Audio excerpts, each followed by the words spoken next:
San Diego, it's time to fire it up. From the beaches to the ballparks, from the Gaslamp to North County, no one knows America's finest city like he does. You can't just punt on a Manny Machado prime year. He's a fourth-generation San Diegan, born and raised in the heart of this community.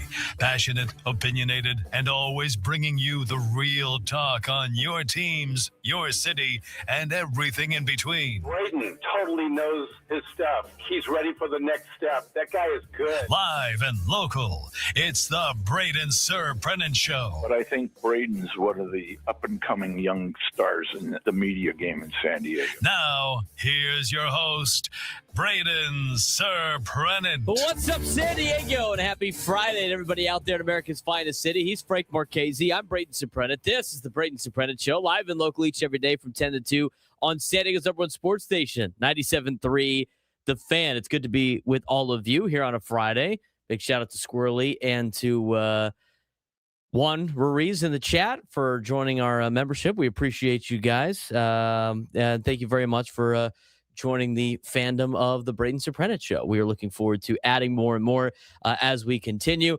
We have a fun-filled day tomorrow, of course. On a Saturday, we're going to be live at Petco Park as part of Fan Fest. We're looking forward to that.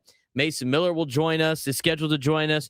Joe Musgrove is scheduled to join us tomorrow. We're going to be on from 12 to 2 talking all Padres baseball at Fan Fest. We'll be out there live again. Come on down. Come hang out with us. It should be a fun time at Petco Park. We're really looking forward to it. Morning show is going to have Jason Adam on. He's scheduled to come on. Craig Stammen is scheduled to come on with the morning show as well. So that's going to be a nice way to start the morning. And then to finish up the afternoon, Jake Cronenworth, Jake Peavy are going to join the afternoon show. Should be a fun time. And again, we really appreciate you guys supporting us as we are out there at FanFest. We got a lot to get into today when it comes to the sports world in San Diego. Obviously, tomorrow is also a very big day for Aztecs basketball. San Diego State's got a big game against Utah State tomorrow. And when you look at where everything stands right now in the grand scheme of things for men's college basketball, San Diego State could use a win. San Diego State could use a win against Utah State. Is it an end-all, be-all? Not really. But they have 3 potential quad one games left, including this one at Utah State. They need to get at least one of the wins. They got to get at least one of the wins and get a quad one win. As of right now, in the latest rendition of Joe Lunardi's bracketology, which came out this morning, San Diego State has jumped up to a 10 seed, which is nice. Aztecs are still listed as the #1 team in the Mountain West Conference as an automatic qualifier because they are in first place in the Mountain West Conference. But as of right now, looking at a 10 seed for San Diego State, according to Joe Lunardi, as in playing Villanova in St. Louis, paired with Illinois and Wright State. So very important game for San Diego State. Other members of the Mountain West Conference, Utah State's already got a spot in. New Mexico right now is one of the last 4 in as they try to battle to get a third team in from the Mountain West Conference into the NCAA tournament. So looking at the bracketology, Aztecs could really use a win tomorrow against Utah State. And in that game tomorrow, this is a game that obviously is for first place, but this is a game against the team that has been ranked this season. This is a game against the team that has done very well at home. They're 17-3. They're 8-2 in Mountain West Conference play. And this is a game is going to be played at 10 in the morning. It's a 10 a.m. game, San Diego State, Utah State on CBS. It's going to be on big CBS. So this is a national showcase for the Aztecs to go out there and show that they deserve to be in the NCAA tournament and not have to win the Mountain West tournament outright. It's a huge game for the Aztecs. And whether or not we will see LZ Harrington remains to be seen. Still waiting reports on that. Doesn't sound like Magoon Guath is going to play. As John Rothstein reported that Magoon Guath was going to be out tomorrow against Utah State. So San Diego State goes in there. They're not at full strength, but it's going to be probably Reese Dixon Waters that's going to have to step up. It's going to be Miles Bird that's going to have to step up. And the Aztecs have a really good opportunity to solidify themselves atop of the Mountain West Conference standings. Utah State's 8-2 right now. And with the win, they would be tied with the Aztecs and would have the tiebreaker in first place. So you've been in first place this entire time. You want to stay in first place. You have to win to stay in first place if you are San Diego State. Last night, UC San Diego. Not that great of a performance for the Tritons. In fact, the Tritons have now fallen down to 500 in Big West play. They're tied with Fullerton, Northridge, CSUN. Sorry, my apologies. UC Davis. All four of those teams are tied at 5-5 right now, tied for fourth place in the Big West Conference. With the win by the Gauchos, that puts themselves in second place. They are tied with and second with Hawaii. UC Irvine got a big win last night over the Hawaii Rainbow Warriors. Irvine's in first place in the Big West Conference. That was a big one last night against Hawaii. That game was so big, and I know it doesn't really pertain to our audience, Frank, but this is kind of funny for you, I think. So my buddy Mike, the Irvine guy, right? Mm-hmm. Big UC Irvine guy. He's in Miami right now at a bachelor party for one of our friends from high school. Okay. Guy is staying up late watching he's going out to bars. He's going through South Beach. He's having the grand old time, being Mr. Worldwide down in Miami. Okay. Mike's Cuban. He's, he pulls it off. He wears the shades. He does the, the dally thing, whatever. I think that's what he does down in Miami. So he's down there. He's getting yelled at by the bachelor party group for watching the Anteaters. He's watching the Anteaters on his phone. Grind out a ball game against Hawaii. Bravo. It's late at night, right? I mean, we're on the East Coast right now. He's down in Miami. And at one point, he's watching overtime. You know what's funny about that, Frank? I get the text this morning about this entire ordeal that he had. You know why that's funny? Why he was watching overtime last night? Why? Well, because the game didn't go into overtime, Frank. That was an overtime game last night. Our guy Mike last night was watching the game. It did go to overtime, but he was watching the game. He didn't realize that the game, he rewatched the last 5 minutes over again and thought it was the overtime period for the Irvine-Hawaii game. Irvine won 87-76 in overtime. He couldn't understand how they won by 11 points when he was grinding through the overtime game at 2 or 3 in the morning East Coast time, because he had accidentally rewound it on his phone in some type of club or whatever. And then all of a sudden he's like, we're going to double overtime. He goes to bed, wakes up. They won in regular overtime by 11 points. Guy watched the end of the second half, the final 5 minutes of the second half twice, thinking the second time he watched it was overtime. You know what? Have a weekend. Have a weekend. You know what? Good job, buddy. It's not a bachelor party. Let him have a weekend. Let him go have a good time. Okay? Exactly. You can't be upset about that. That's amazing. Bro. Does he qualify for Win Sock of the Week for that? I don't know, man. Win Sock of the Night? That Win Sock of the Night for sure. Win Sock of the Night. Watching your team go play the final 5 minutes over again, thinking it's overtime. That's what makes that entire thing funny. But the Anteaters are in first place. The guy woke up very fired up this morning, texting us at 5 a.m. because, because time zones don't exist. That's not a thing when you're at a bachelor party. Time does not exist. And he says, I'm already a couple bloodies deep, and you're not even on the air yet. I'm like, nope. That was like 3 hours ago, Frank. Gonna have a good day today, then. All that means. Hopefully he has a great weekend. It should be a great day out there at the Farmers Insurance Open. That was another big event that happened, and continues to go on out there at Torrey Pines. It's a beautiful scene again. It's supposed to be up in the 80s today, but what really was the case, Justin Rose, who has won this tournament before, he has won this tournament not too long ago, because I covered it one time when he won it. But he once again showed, his Torrey Pines split personality. When it's good for Justin Rose, it's really good. Now, playing the much easier North course. Rose fired a 10 under 62, taking a one-shot lead and nearly tying the tournament course record. That the gentleman that played the North course yesterday really had a lot better of a time.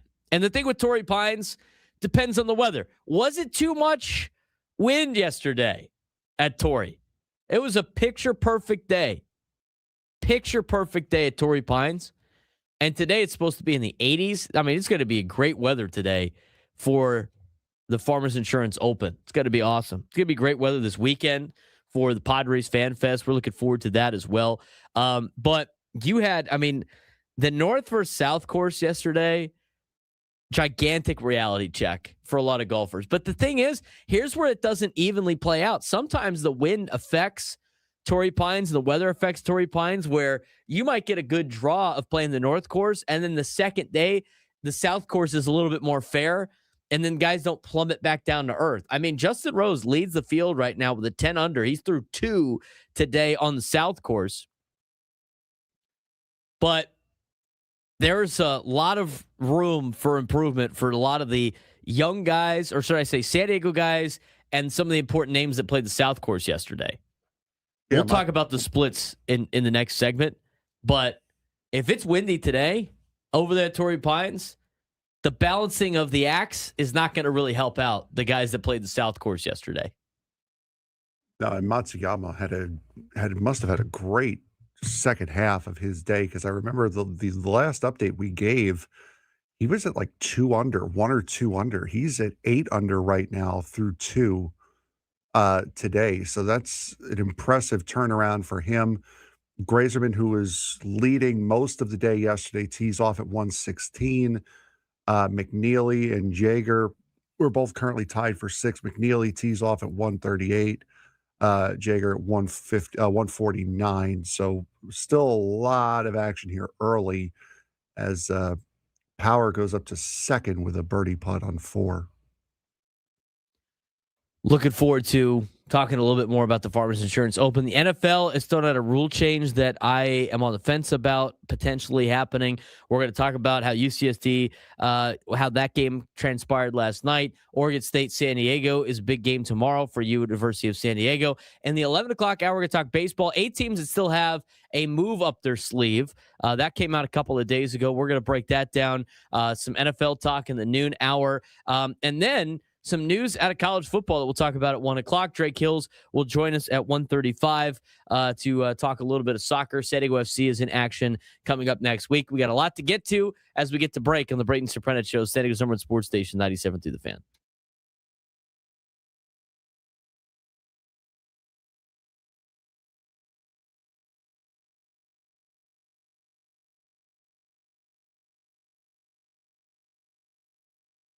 UCSD continues to look like one of the most legitimate athletic programs in San Diego, and not just for a Big West school. Big crowds, big wins, big moments, and some real questions coming out of last week as the Tritons competed against UC Irvine, which could have been an opportunity to get themselves in a first place in the Big West Conference. But fun night on Saturday night in La Jolla, unfortunately, just didn't go the way of the Tritons. It was a sellout crowd of 4,000 packed in the Lion Tree Arena as UCSD went toe-to-toe with first-place UC Irvine. And even in a 61-59 loss, Triton showed why they belong in this conference title conversation. But it's the margin of error is starting to thin a little bit for UCSD, especially after losing to Irvine. Now, they do have the tiebreaker over Hawaii currently, but they still got to play Hawaii again, and they have to go to the Brent Event Center and play Irvine again. A tough place to play, but a place that the Tritons actually have had more success against Irvine than playing in their own gym.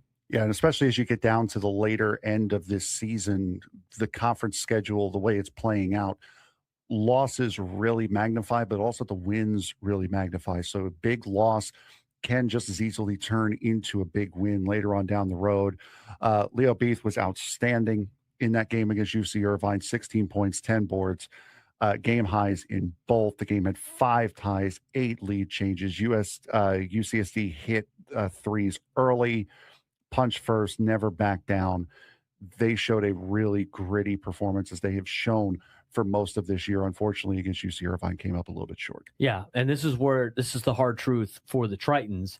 UCSD didn't score in the final 3 minutes and 47 seconds. That'll beat you every time. That's where experience and execution matter. And where this team still has a growing edge of, they're young, they're, inexperienced. A lot of the experienced guys ended up transferring out, followed Eric Olin to New Mexico, again, or found other homes in the transfer portal.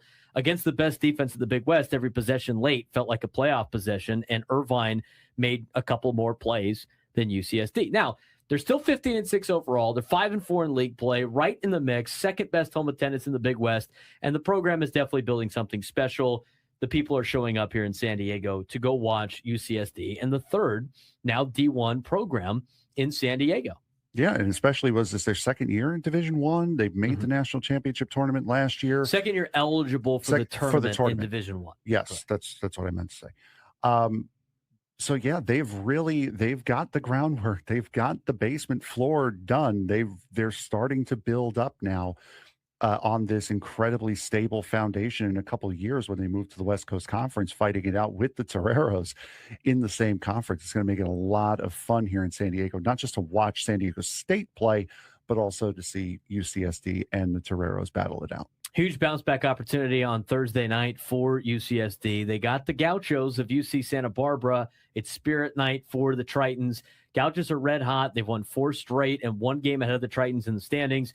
UCSD has won 6 of the 11 Big West meetings against UC Santa Barbara, and the Tritons swept them last year in 2025, including the Big West semifinals. But this is very much a swing game for the Tritons. If you win it, UCSD right back in the mix of in the top tier of the conference. If they lose, now they're really firing behind the 8 ball right now in the Big West Conference. Now, for women's basketball, they made a statement. They went up to the Brett Event Center and they beat UC Irvine. In fact, they handed UC Irvine its first conference loss.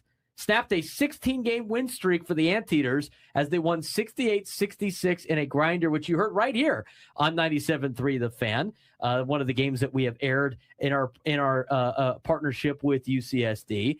But overall, 68-66 grinder of a win. Rosa Smith, 20 points, clutch threes, clutch free throws. Erin Condren, 19 points, 7 boards, 2 blocks. Triton scored 24 points off turnovers, and they're now 8-1 in the Big West and now tied for first, which they now have the tiebreaker after they snapped an Irvine run to start Big West play. And that's definitely the big stat there out of those numbers that you read. The Triton scoring 24 points off of turnovers. They were able to make UC Irvine pay for their mistakes on the scoreboard. And the defense, incredible, forcing mistakes and playing in close games. They're not flashy. They are tough, though, and that is something that they are going to need as you get down the run in conference play. This is a school that used to fly under the radar, and that era, I think, is starting to end fast. They're going to join the West Coast Conference in 2027, a program and a school that's leveling up in athletics. And it's going to ask the question that we might answer next week. Is UCSD becoming San Diego's most underrated sports brand?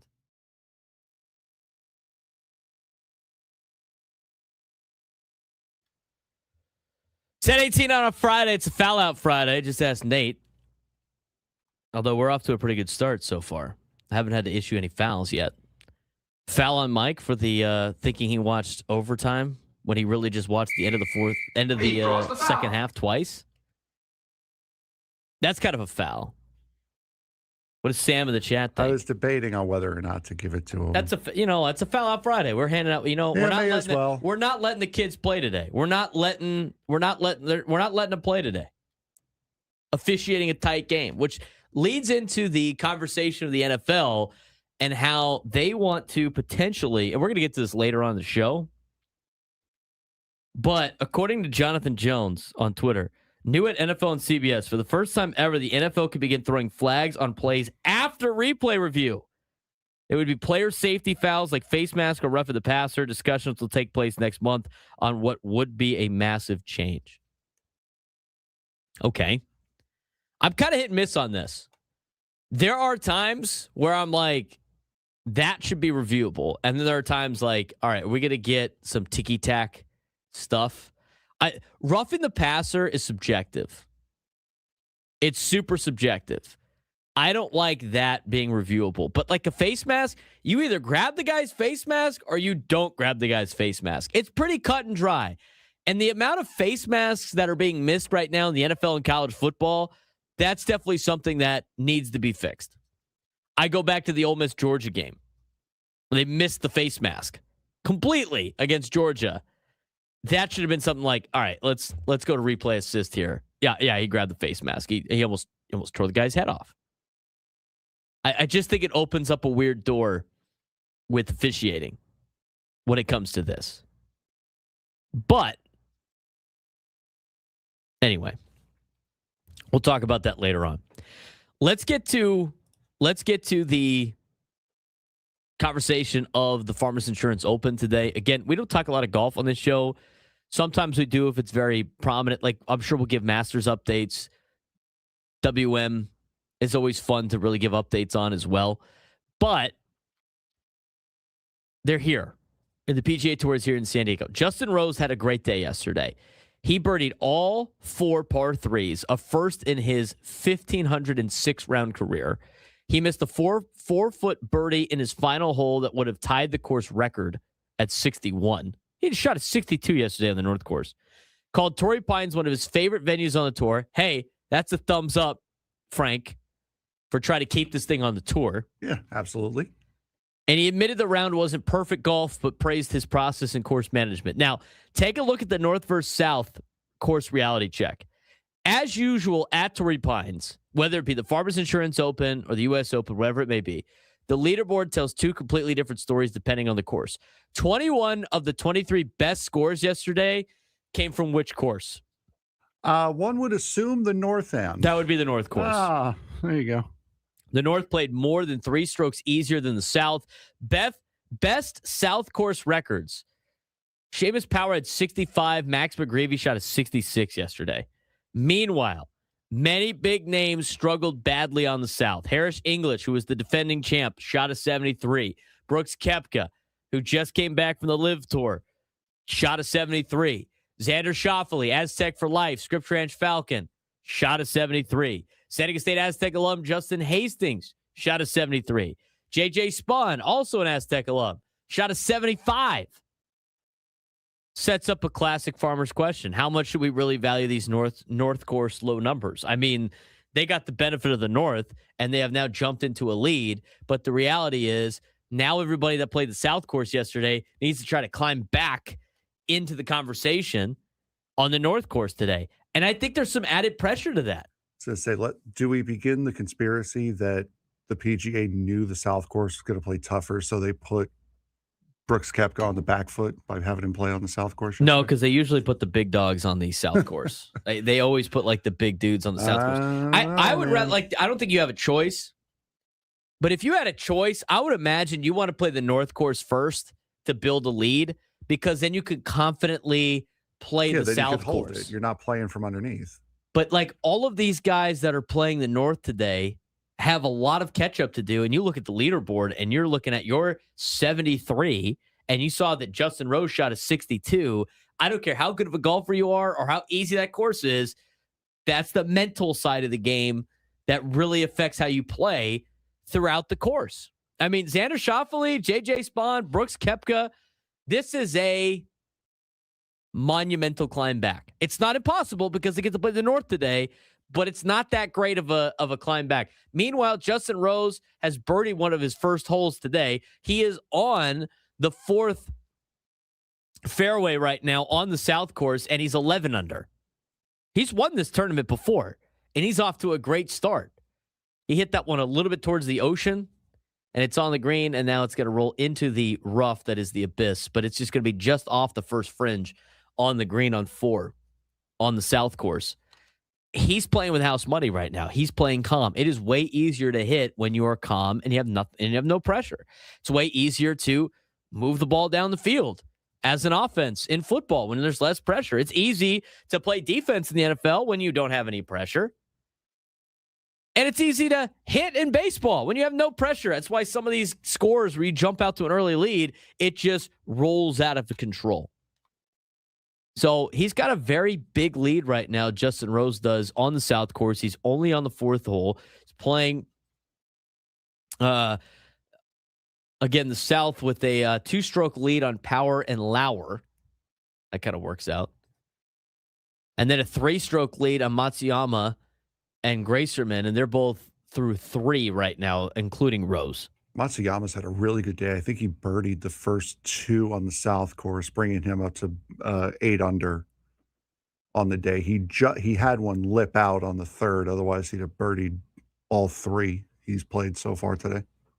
Justin Lower's perspective puts golf in context, and from the article from the San Diego Union Tribune today, he briefly held a low round of the day before Rose passed him, but his post-round comments became one of the most human moments of the tournament. Lower revealed his wife is 34 weeks pregnant with twins, and his focus is simply getting home safely on Monday. Despite that, he posted one of the best rounds of the day. I mean, think about that. That guy's thinking about his wife, who is 34 weeks pregnant with twins, as he's out there competing, and he's in second place right now, and he's 2 strokes behind Rose through 4, also playing the South course today. How about Tony Finau? Did you see Tony Finau's day yesterday, Frank? I did not, no. Tony Finau summed up the brutality of the South course perfectly. Ruh-roh. He shot an even par 72, needed a hole-in-one on the par 3 16th just to do it. That's the Torrey Pines South for you in one sentence. Tony Finau shot even par. He had a hole-in-one yesterday on the South course. Torrey Pines giveth, Torrey Pines taketh away.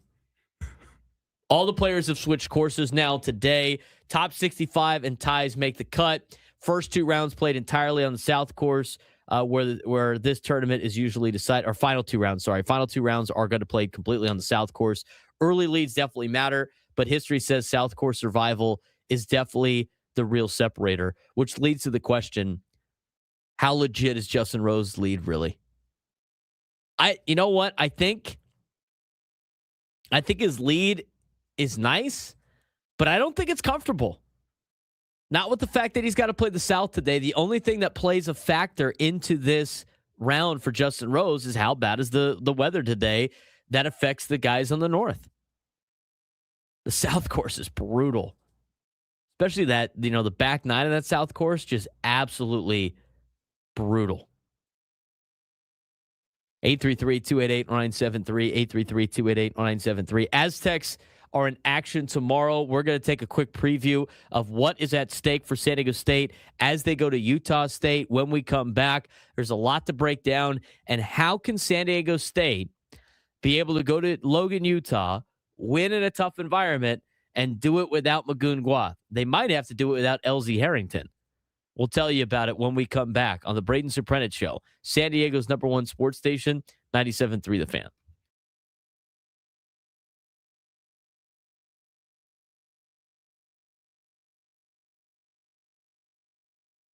San Diego State, new Pac-12. This is the new focus of this particular segment that we're going to do. We're going to get you update on college sports.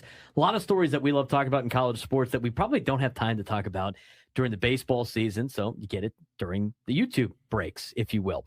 While Indiana and Miami were playing for a national championship, the update was for San Diego State football. They're already turning the page. An hour before kickoff, the Aztecs officially began, quote, the climb toward the 2026 season, and that timing says a lot about where this program thinks it's headed. Sean Lewis wasting no time setting the tone. This isn't a soft reset. This is a hard standards reset. Nearly half the roster has turned over after a 9-4 season. 24 players have graduated. 24 more hit the transfer portal. San Diego State responded by aggressively rebuilding portal additions, early enrollees, and a wave of new faces on campus immediately. And Lewis made one thing clear on day one: winning last year doesn't buy you anything this year. A late player was literally left outside the meeting. Punctuality, accountability standards. On time is late, early is on time.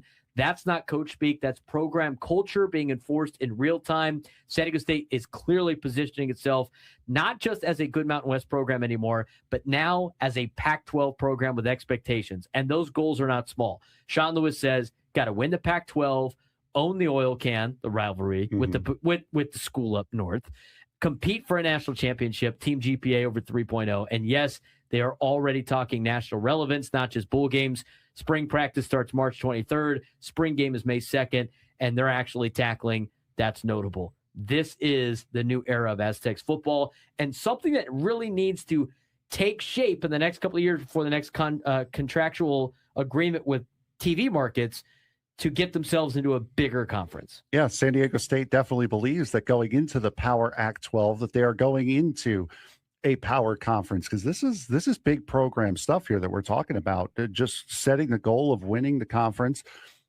competing for a national championship. That is huge. And then also Sean Lewis taking the time to make sure the players have a 3.0 team GPA as well. So he's not only trying to set their goals high for a football future, he's also trying to set their goals high for a life after football future as well, which is so many great things we're hearing out of San Diego State coming through this big culture shift here.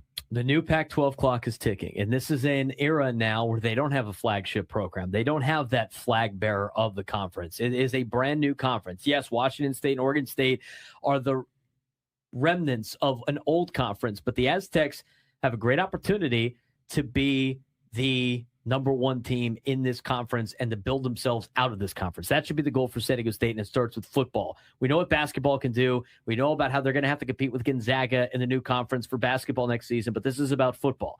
Now let's talk about the Power Act 12, if you will.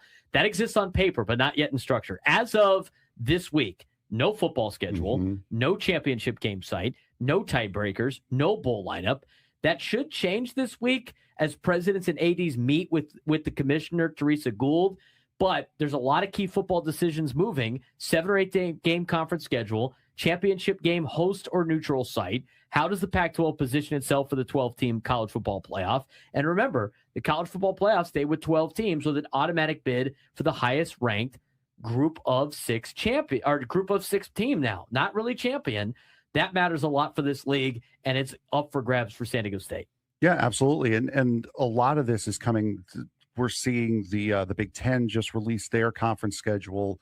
The ACC just released their conference schedule. Big news around the ACC conference schedule as well, moving to noon on Saturday. So there's a lot going on right now, and the Pac-12 feels like the Pac-12 is being left behind a little bit in this, but they're built a completely new conference. They're going to get this stuff out. It's important stuff that needs to be ironed out very, very soon. And San Diego State, as you mentioned before, has the opportunity here to set themselves apart from everybody else that's coming into this new Power Act 12. San Diego State is walking into the Pac-12 at the exact moment the league is rebuilding its identity. That's opportunity, but it's also pressure. Sean Lewis has said the right things. The culture is being enforced. The roster is being flipped. But now comes the real question. Can San Diego State lead this conference, or will it just be another member? That is a question that we will answer at some point in time, and a question that we could probably answer on our show. But that is our update on the college football world here on the Braden Surprenant Show.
We're broadcasting live from the Bill House Studios. We know how. We're excited to be out there with you guys in the community tomorrow at Fan Fest. And we got a couple other things coming up on the books that we can't announce yet, but hopefully some more opportunities to see you guys out in the community. We really love doing that. It was great being out there with you guys at the blood drive You guys did a great job showing up and supporting the blood drive. Did a great job showing up and donating blood because we raised 500 pints on Tuesday, which is great because the goal was 400. So over 500 was the final total, and they were shooting for 400. So that was great, and a big round of applause to all you guys for doing that earlier this week. But we're looking forward to being out there with you tomorrow at FanFest. I don't know. I might get down there a little early. Just to check out the garage sale. I've never been to the garage sale, but I've heard it's kind of fun.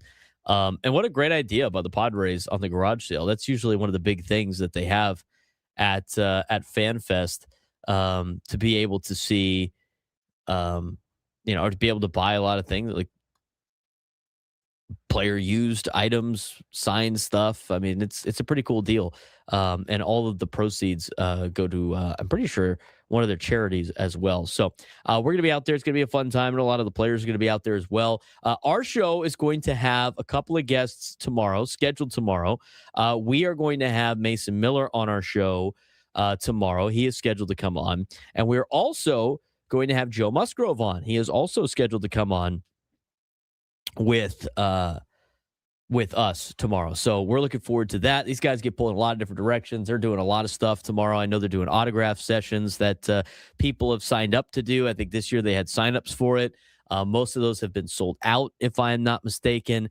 They do some question and answer stuff. But FanFest is always a fun time, Frank, and always a good time to really feel that kickoff to the season, even though we still have a couple weeks until pitchers and catchers report. Yeah, I've been to a couple of FanFest. I haven't been to any out here, but they're always very, very fun, very exciting. Get to see these players up close, get to talk to some of them. If you're early enough, or if you're fortunate enough, you find them in a quiet spot, you get to talk to these guys a little bit, interact with them. So yeah, it's going to be a lot of fun tomorrow. Can't wait to get out there with you guys, and can't wait to see some of these players again.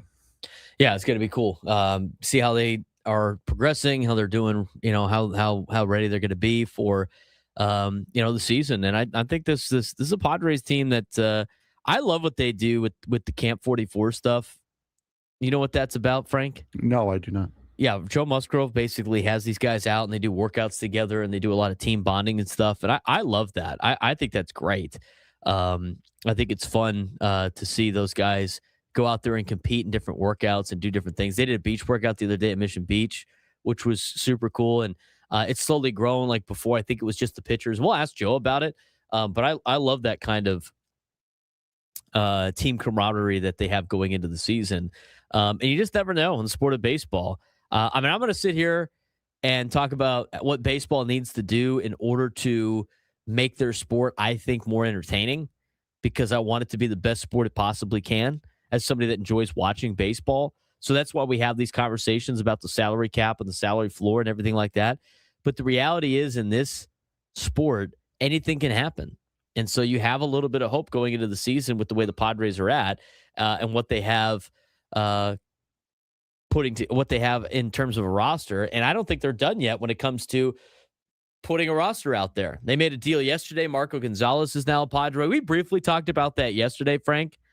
But as I look at the Marco Gonzalez sign, now I don't want to make a big deal about it, but I mean, this is another one of those marginal moves that helps with the pitching depth if Marco Gonzalez can put together, a decent spring training. And if he makes the team, it's not like you owe him a lot of money. $1.5 million to me is worth the risk to get an extra arm when you need as many arms as possible. It's effectively Kyle Hart from last year. I mean, he came in with a very similar deal. He had an invite to spring training, became the fifth starter, and it unfortunately didn't last all that long up here until the end of the season when he came back more in a relief role. But still, I mean, this is the kind of move that you're going to see be made here at this stage of the offseason. You're getting close. You're less than 2 weeks away now from pitchers and catchers reporting. As a matter of fact, we are 11 days, 2 hours, 30 minutes, and 25, 4, 3, 2 seconds away from pitchers and catchers reporting. So these are the moves you're going to see right now to shore up some depth, Some of these guys might make the team. Some of these guys might leave if they don't make the team. Not quite sure as to how that's all going to play out. We need to see the spring training games for that. But other than that, I mean, these are the kind of moves that you're going to see right now. Yeah, and you bring in sometimes you bring in a lot of guys just to have competition. Just to breed in competition, which is exactly what you want to see. When it comes to spring training and camp and all that stuff. So I'm looking forward to that. I think tomorrow's going to be fun. Should be a good time. But we do got to talk a little bit about Aztec basketball. And San Diego State has a pretty tough test tomorrow against Utah State. Utah State is a pretty good basketball team coming in, and they're really good at home, and they're a team that had been picked to be one of the teams to win the Mountain West Conference. I mean, this is the team that you're competing with for the number 1 seed in the Mountain West Conference tournament. This is the team that you're competing with for the championship outright. This is a team that you want to try to split with as much as possible. And if you could steal a win on the road, that's huge for San Diego State. And they're going to have to do it without Magoo and Guath, which means you're going to see a lot of Miles Bird and hopefully Reese Dixon Waters come out there and help carry this team to a win on Saturday in Logan. Yeah, and we talked about it a lot over the course of the week where Miles Bird needs to be that guy who's going to step up in these big game moments, and they don't get much bigger than right here and right now in Utah State. But the fact that we saw Reese Dixon Waters, I believe, team high in points against Colorado State. You also had Compton have a huge second half in that game, a big cause for relief going into this game. You've seen them do it now. It's time to carry that momentum into a great game. Yeah, San Diego State leads the overall series 20-12 against Utah State. A lot of that coming back from the probably the old WAC days, being in the same conference. And the thing is Utah State's been pretty good in the last couple of years of the Mountain West Conference. And this is a team. This is not like the farewell tour that you've seen with San Diego State with a lot of teams that they're playing in Mountain West competition. This is a team that you're going to have to compete against in the Pac-12 over and over and over again. And what is going to be a situation, we talked about it a little bit when it comes to, the commercial breaks we're playing with some of the college football stuff. But this is a game that in the future is going to help determine who might be the flag bearer of this conference. I mean, you look at what the Pac-12 is going to be. Now, here's the thing about the Pac, and I don't want to, I didn't want to make a segment on it today because I haven't seen too many articles on it, but we have seen some reports coming out of these meetings. Now, the Pac-12, the new Pac-12 has had meetings this week. They got to determine a lot of different things. And we talk about it we have a video for it on YouTube. If you want to dive into that, you can go to our YouTube page at @B_SURP. You could search the Braden Surprenant Show. It will pop up. You will see, this particular 5-minute clip that we have. I think we just played it, actually. And we just played it, I think, for the people on YouTube. But the reality is the Pac-12 is just kind of a league on paper right now. And their first major sport that they have to hash out is football. They don't have a schedule. They don't have bowl tie-ins. They don't have a championship game site. They don't have a championship game date. They don't know how they're going to do their schedule, whether it be 7 or 8 games, if they're going to do that, little flair of a tournament to finish the year or not. All they know is they got 8 teams in this conference. They got a TV deal, but here's the other reports we're getting, Frank, and I'm not surprised. You saw the report on social media. The Utah State was talking about the fact that, well, the media rights deal's a little bit leaner than we were hoping for. Oh, wow. I'm shocked by that. I didn't know that was going to be the case. It's still probably going to be better than the Mountain West, but it's not going to be that much better than the Mountain West. I mean, every time that I hear from people that were super fired up about joining the Pac-12 and how it's going to be a conference that is a power conference, I said, wait, I'm going to wait until you tell me what the TV contract is. If the TV contract is north of $15 million, I think you might work with something. But if your TV contract's just slightly better than the American Conference or in line with the American Conference, I'm sorry. It's not a power conference. It's just not. The only thing that makes power conferences is the money they get back from TV. That's it. It's not because their logo was like very important. If the Big Ten didn't get the contract that they got, it wouldn't be a power conference. It's not because they're better than everybody else. It's because they can make more money than everybody else.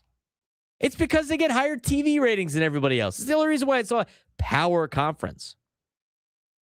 So you could sit there and you could tell me like, oh, well, we're going to be so great in basketball. And we're going to be so great in football. Like, look how great this conference is. I'm sorry. Are you talking about the two teams that are currently in the Pac-12 that went about one of them went 500 and the other one lost to Sam Houston State at home?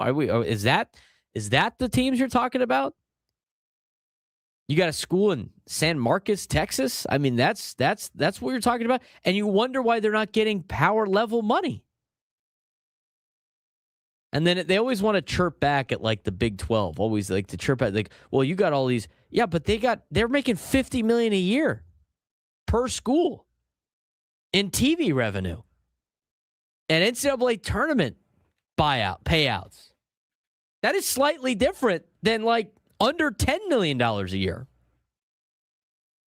This is not a conference that is long-term success. This is not a long-term success conference. This is if we're San Diego State, this is a life raft to stay alive, to put ourselves in position to then jump to a actual power conference.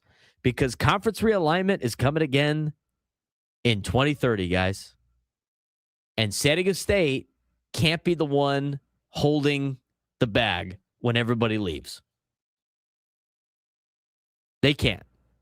They have to position themselves into a spot that's better than Washington State and Oregon State. And so when all these conferences start realigning and they need people in it and schools in it, they overlook Washington State and Oregon State and go, you know what? San Diego State's a little bit better than these two teams. Let's pluck them. It's the whole. This is a conference of survival, not a conference to thrive in. And I don't think I'm saying anything that's that crazy, Frank. I really don't. No, not at all. I mean, it's definitely one thing if you get some of the big names back, like in a world where Oregon or Washington or USC or UCLA come back to the Pac-12 after conference realignment. That's one thing. Then you genuinely are in a power conference. Doubt they will, but that is where you will be. You'll set yourself up in a power conference that way. But I mean, from all the links that we've heard about San Diego State and being in the Big 12, that would be a very prestigious get from the basketball side of things. Now, football might need to catch up a little bit, but with everything that we've heard so far from San Diego State and from what Sean Lewis is trying to implement already going into this offseason, I don't think they'd be too far behind if they do decide to go to the big, if they do get an invite to the Big 12 coming up in the next realignment. They should. But here's the deal. Like, is how many schools are going to be left in the Big 12? Are they just going to be constantly chasing at that point in time? Yeah, true. Because these schools are going to start breaking out of these other conferences, and it's going to be interesting to see unless they solidify what's going on in conference realignment. I mean, even for a school like my school, like they're in danger of getting left behind again. They've already been left behind multiple times. Are the best teams in the Big 12 going to split and go to the SEC and the Big 10, just like the best teams in the ACC? I mean, that's definitely a fear for a lot of the other schools in there. But the reality is everything comes out of two schools because they have the biggest fan bases. And here's the deal. I try to explain this to people all the time. We're people that work in media and understand how TV contracts work. Guess who doesn't care about TV markets anymore? All of these networks. Why? Because there's something called streaming now. You don't need the market anymore. They're interested in streaming numbers, which means they're interested in how big your fan base is. I've been trying to explain that to my friends. That's archaic thinking. They don't think about it like that anymore. It's not about the TV market anymore. It's about the streaming numbers and how many people you have to help with streaming. All of these new TV deals are like they keep trying to push the streaming. That's where they think the money's at. That's where they're going to go to. They're not going to go to just like markets. That was the last situation. It's not about market size anymore. They're worried about streaming numbers. They're worried about subscriptions. They're worried about people signing up for stuff because they know the way ratings work and like markets, people are cutting the cord. Why would you care about what the market size is? Does that make sense? I mean, if I'm a TV company, right, and all of our stuff is pushing towards streaming, do I want a TV market where I got a bunch of people that aren't going to tune into broadcast television because they've cut the cord? Or do I want a fan base that has a lot of people that are not going to subscribe to my platform in order to watch? Which one is it, Frank?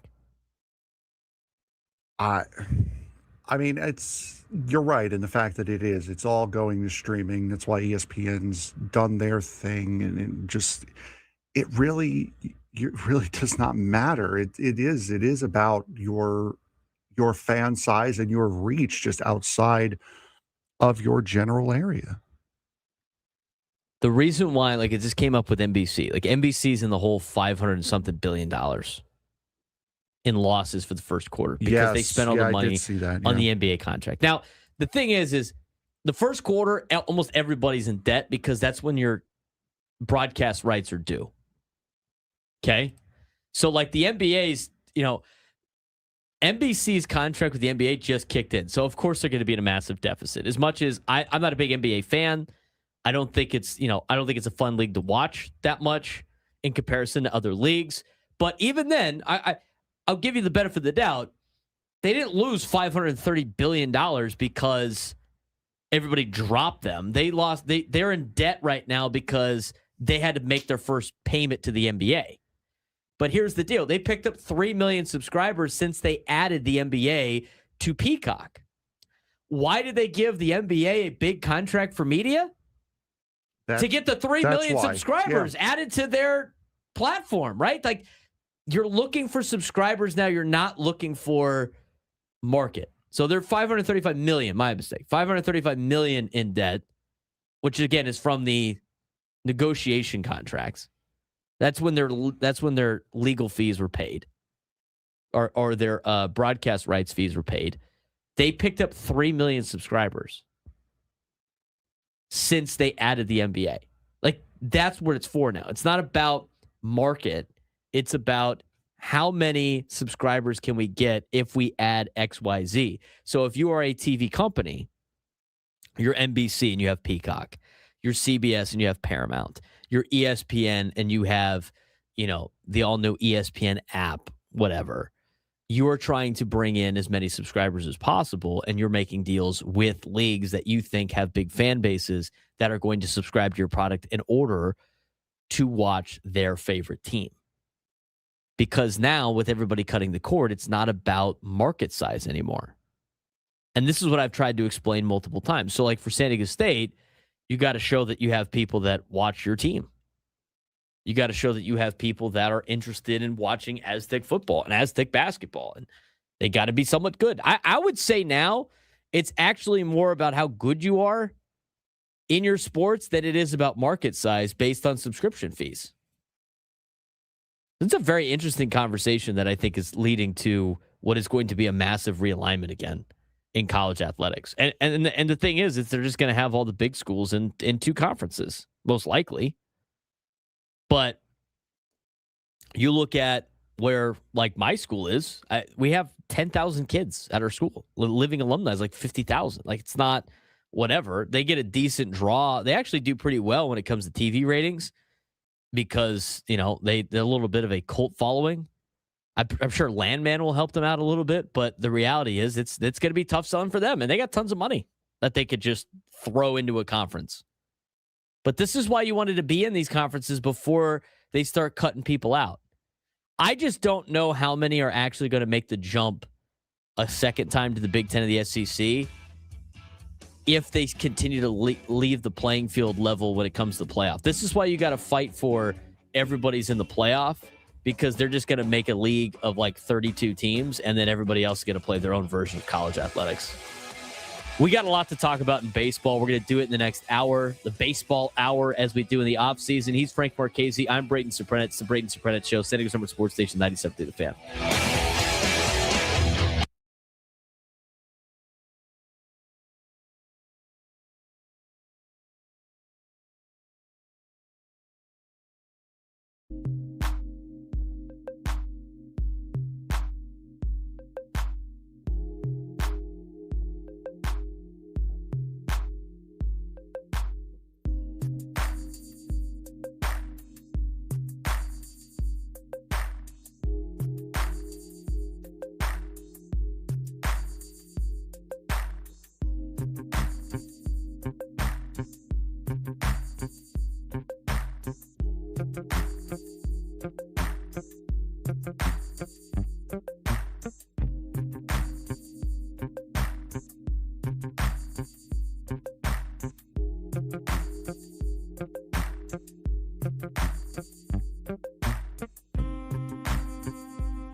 All guests on 97 to the Fan, join us on the David P. Shapiro Fan Hotline. David P. Shapiro, criminal defense attorneys, helping good people regain control of their future when charged with the crime.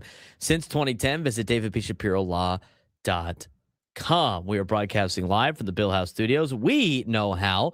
It's like a little college athletics for you at the end of the last hour. All of our shows are archived on YouTube. They are also wherever you get your podcasts, Spotify, Apple Music, wherever it may be. Give us a follow, a like, a subscription, whatever it may be, wherever you get your podcasts or audio needs. You can listen to us throughout the day. If you missed any part of today's show, you can also go back on YouTube as well. A new member again.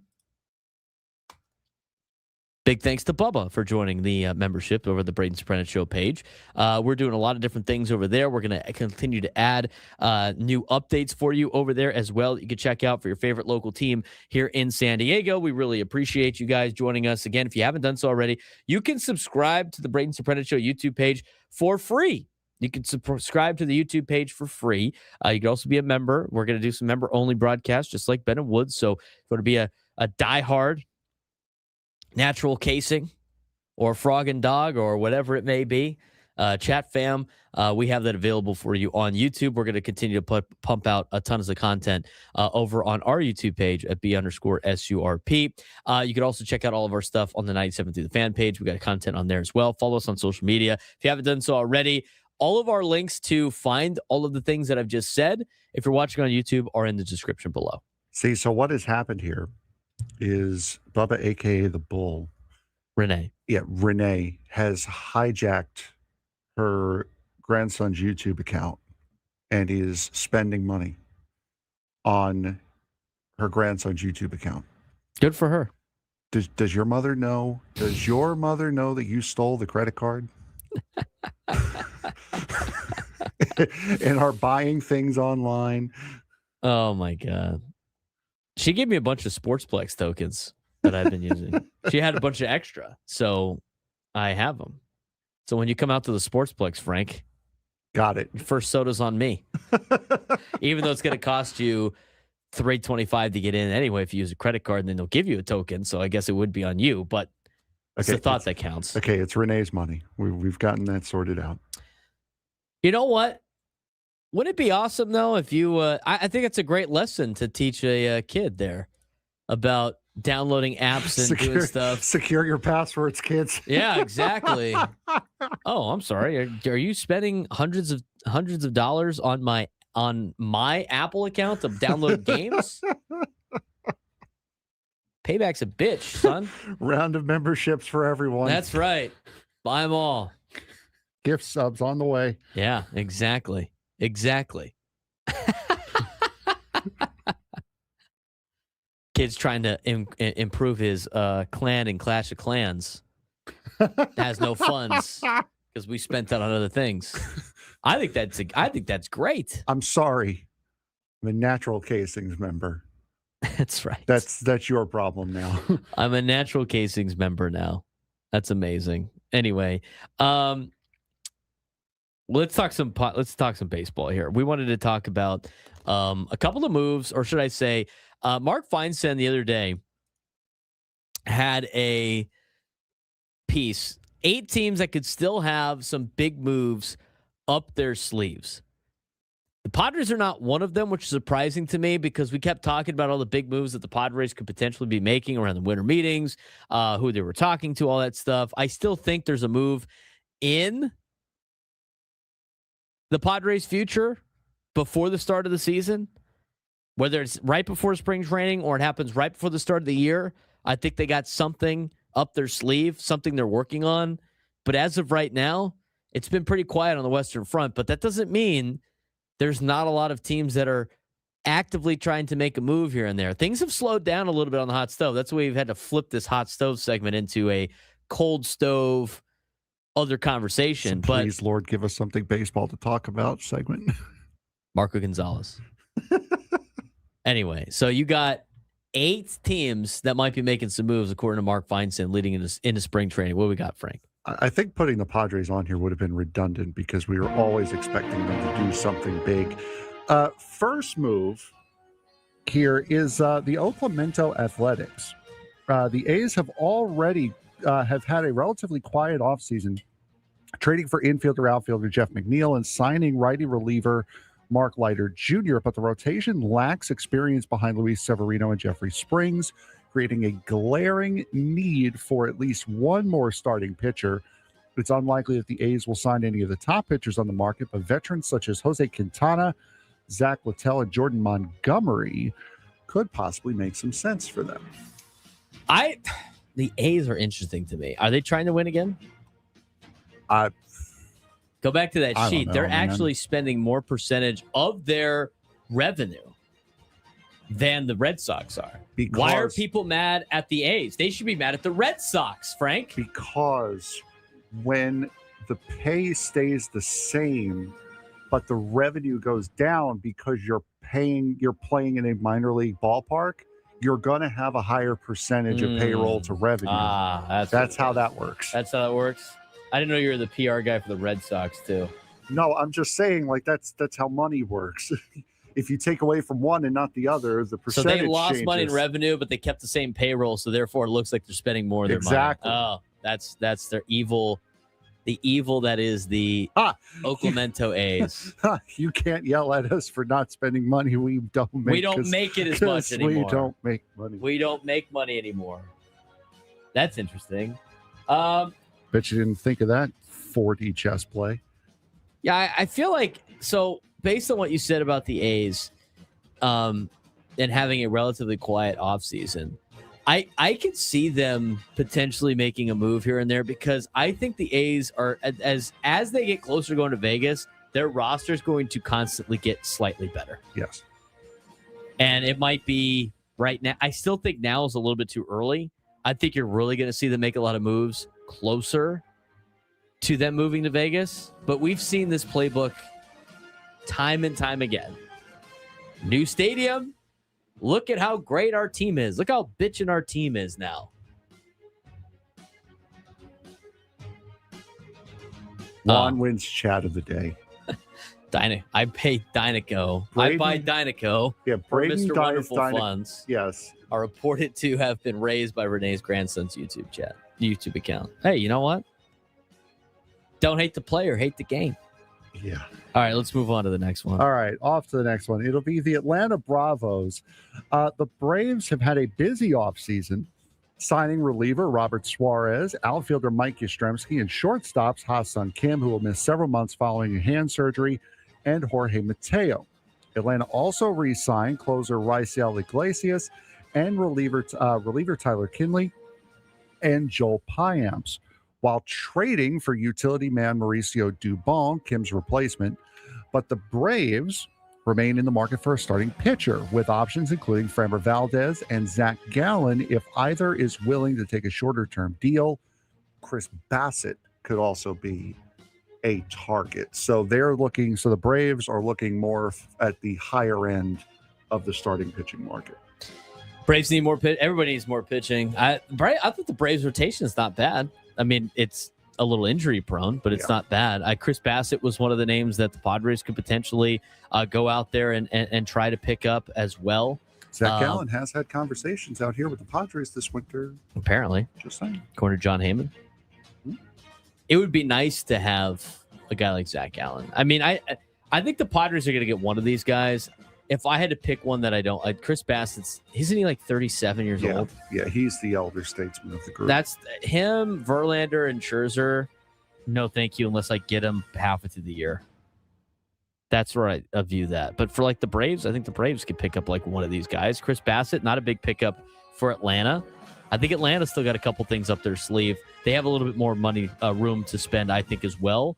And they've had two not so great years in a row and have had injuries affect them. It's probably time to stockpile on some depth if I'm Atlanta. See if you can spot the trend developing with the next one here. The Brewers made their anticipated trade of Freddie Peralta, which again we all knew was going to happen if Corbin Burns took the not Corbin Burns. Brandon Woodruff. Brandon Woodruff took the qualifying offer, sending the ace along with Tobias Myers to the Mets for Jet Williams and Brandon Sproat, the latter of whom is expected to compete for a spot in the starting rotation. But with very little experience behind Brandon Woodruff, just look further in the read, in that rotation, Milwaukee could look to add a veteran arm before the season. A reunion with Jose Quintana is always a possibility, although there are a number of free agents who could fit the bill. What are the Brewers doing? Are they? The Brewers are doing what the Brewers do. They're saying they're not rebuilding, but I don't. The Brewers every year are a team that I sit there and go,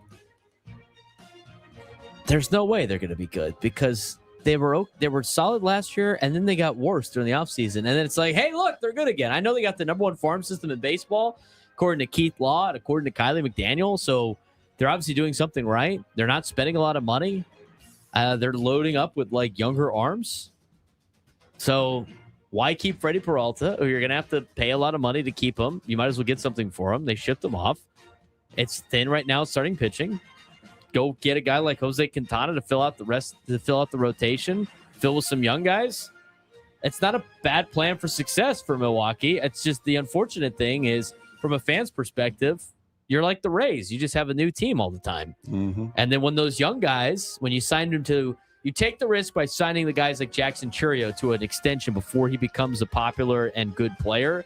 The risk is he doesn't turn into that player. Now you're costing you money. Or the risk is when he's done, he's super good. And now you're not going to extend him again. Yep. There's only so many of the Jose Ramirez's out there that want to redo a contract so they stay with the same team for their entire career. That's the risk you take. You buy these guys out of arbitration. You keep them when they're young. And then you let them go like Atlanta does. And then they end up on the Dodgers. That's kind of like how this kind of plays out. Do we have time for one more? We've hit the end of the bed, so if you want, we could just kill it now, or we can go and finish this up in the next segment. We'll finish this up in the next segment. Okay. We got a National League West team that's on this list that could be making a move. That's not the Padres. Are they a threat to the Padres? We'll discuss next on the Braden Surprenant Show, San Diego's number one sports station, 97.3 The Fan.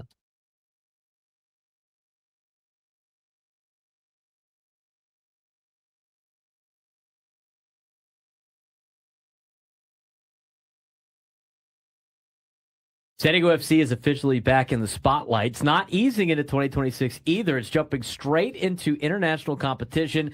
Big roster news, big expectations, and a massive test coming up at Snapdragon Stadium next week. Roster move. Patty McNair departure. San Diego FC has transferred defender Patty McNair to the EFL Championship side, Hull City, on a permanent deal while retaining a future sell-on percentage. McNair was part of San Diego FC's original backbone, joining before the inaugural season and starting in the club's first ever MLS match, the 2-0 win over the LA Galaxy. In total, he made 25 appearances, 21 starts, 1 assist, does have some playoff experience, but this isn't just a player leaving, it's a signal. San Diego FC is officially operating like that global club that you would want them to operate as. They signed McNair, they showcased him in the MLS, and they moved him back to Europe while protecting long-term value. That's pretty smart roster management, not a step backward for San Diego FC. Oh, absolutely. And for those of you who maybe don't know how transfers or deals in international soccer work, so basically what they did was San Diego FC, when they sold him to Hull City, allowed themselves, they put in a sell-on clause. So basically, if they sell Patty McNair for, say, $2 million, they get a percentage of the sale that they sell Patty McNair for in the future. So again, another very smart move by San Diego FC on the business side. On the defensive play side, you signed Luca Bombino to an extension. There are certainly players that will fill in for Patty McNair. Let's talk about what it means now on the field. It's a very young defensive unit for San Diego FC. With McNair gone, the youth movement is no longer a theory. That's kind of the plan now for San Diego FC. Bold, considering what's coming next. They got Liga MX competition, experienced attackers, and elite international talent. Question becomes, do you trust youth and chemistry with this defense for San Diego FC? We saw how good it can be in the latter stage of the season, and the unbelievable goal line stop that Ian Pilcher made before the games against the Whitecaps. That was absolutely huge, and that youthful exuberance can really help you However, we saw against Vancouver that youthful inexperience can definitely hurt you. So a year under their belts already. Now they're getting time to play as normal everyday starters. This could be a big growth and development year for that San Diego FC backline. And they're back in action on February 3rd. Now, they're not going to open up the season with MLS play, but it's the international stage.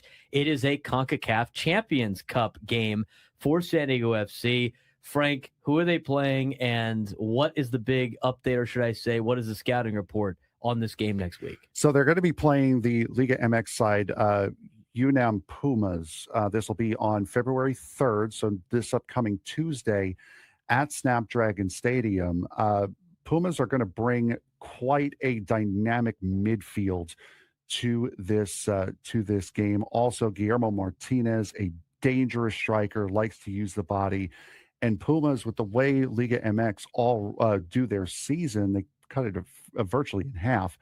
This team is already in mid-season form. Meanwhile, for San Diego FC, this is the first time they've played together since that game against the Vancouver Whitecaps to close out the MLS Cup playoffs. But they are coming off of the most successful expansion season in any MLS team's history. And you look at San Diego FC, I mean, they're coming off of a 63-point Western Conference winning season. This is San Diego FC's first match of 2026. They'll be going against a very good and veteran goalkeeper for Unam. But why San Diego FC can belong, it's got to look no further than Andres Dreyer and then his sidekick in Pellegrino.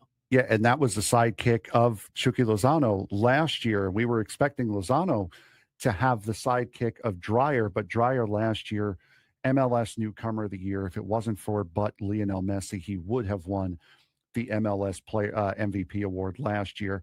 And now you have Amal Pellegrino on his side, and Pellegrino really fit very, very well towards the back end of the season when everything was going on with San Diego FC and Chucky Lozano. They really have to figure out that striker, whether it's going to be a shadow striker or whether they're going to rely on somebody to take point up front if Dreyer and Pellegrino can't get the goals, but they certainly do have a lot of power in the forward positions. We'll see how San Diego FC does in 2026 if they can build off of what they did last year. Looking forward to the game next week.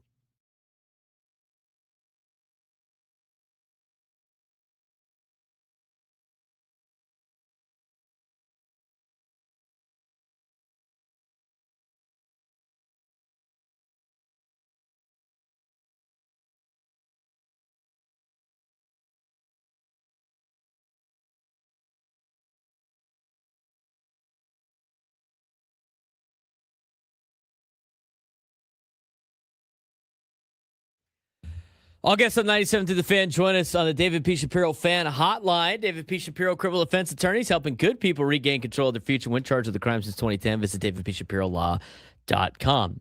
I do want to mention, remember to tune in at 1 o'clock for us to announce today's biggest fan for a chance to qualify for a night in our Odyssey suite at a future Padres game with all the fan staff. Register your name at 97tothefansd.com/biggest fan in order to potentially have your name called.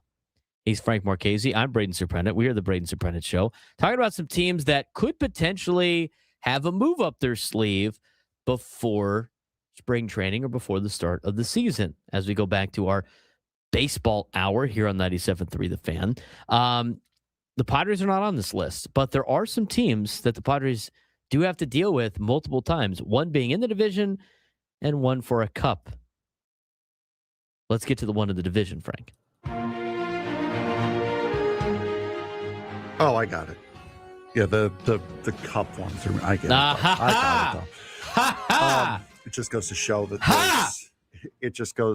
that those gimmick series names will not take off. The San Francisco Giants are the next one on the list. San Francisco added Tyler Mahle and Adrian Hauser to its rotation over the winter, then brought in Harrison Bader to fill its outfield vacancy. But the feeling among rival executives is that Buster Posey has one more trick up his sleeve. One National League executive said, quote, "I can see the Giants surprising people and making a big move. 3/4 of the infield is set with Rafael Devers, Willie Adames, and Matt Chapman, but second base remains a need. One that could be filled with either a trade for Brendan Donovan or Nico Horner. The Giants would benefit from the addition of one more pitcher as well, either in the rotation or in the bullpen, or ideally both. Couldn't that be used for everybody? You're noticing the trend here. I just feel like that's everybody could use the pitching.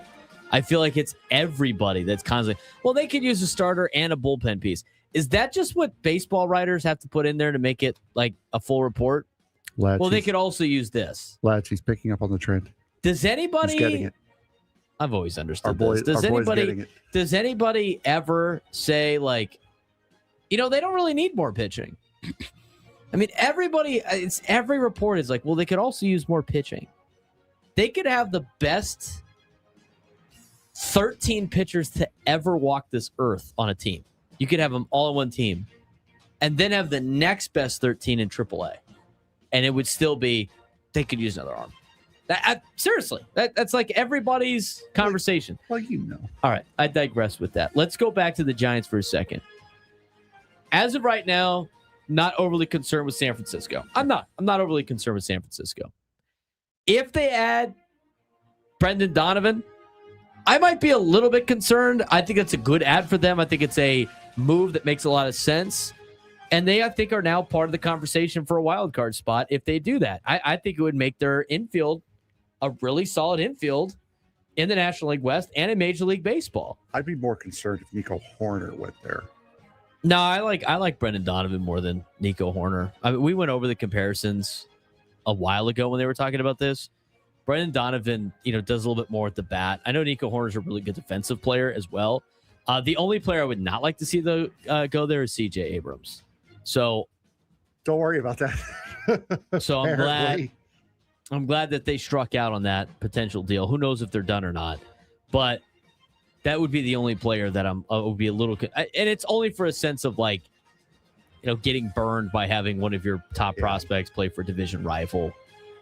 But even then, he hasn't really burned you yet, and he could still potentially be part of your team.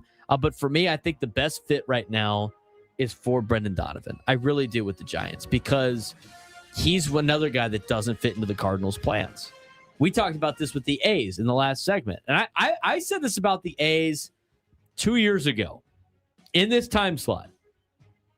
I said the Padres in 2024 should be trading for Mason Miller at the deadline. I threw a couple other players in there. When you come up with trade proposal and ideas, how do you improve the team? I was like, you got to get Mason Miller.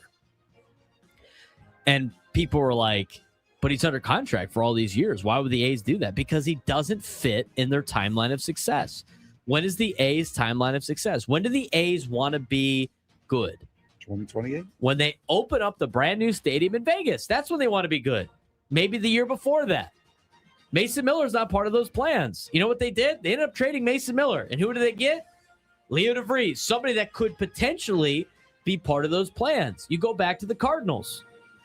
The Cardinals right now have nobody under contract long-term. Nobody. Nobody's under contract long-term in terms of players with guaranteed salaries. They got a lot of young guys who are eligible for arbitration, right? The Cardinals are not competing in the next 2 to 3 years. Brendan Donovan does not fit into their years of success because he's a free agent in 2028, which means it's this year and next year. Are the Cardinals going to be a division winning level team this year? No. Are they going to be it next year? I highly doubt that they're just going to magically flip the switch and go buy a bunch of guys next year. Not when they have a young core that's under contract for the next 2 or 3. Brendan Donovan doesn't fit in the Cardinals' window to win. He's the perfect fit, I think, for the Giants. I'd be shocked if the Giants don't acquire Brendan Donovan. It would be a major miss by Buster Posey, who needs a second baseman, who needs the infield help. The best guy right now for them is Brendan Donovan to the Cardinals. Like I've said, I just see him as a natural fit there in San Francisco. The Mariners. This was the Cup reference. The Mariners jumped into the market to re-sign first baseman Josh Naylor to a 5-year, $92.5 million deal, but then lost Jorge Polanco to the Mets and has yet to replace the infield position. With young infielders Colt Emerson, Cole Young, and Ben Williamson close to making an everyday impact, Seattle would like to fill Polanco's spot with a short-term commitment. A trade for Brendan Donovan, who is under club control for 2 seasons and offers positional versatility, would accomplish that goal. All right. The Mariners. I mean, they're threading the needle right now between winning now and also not blocking the kids in reality.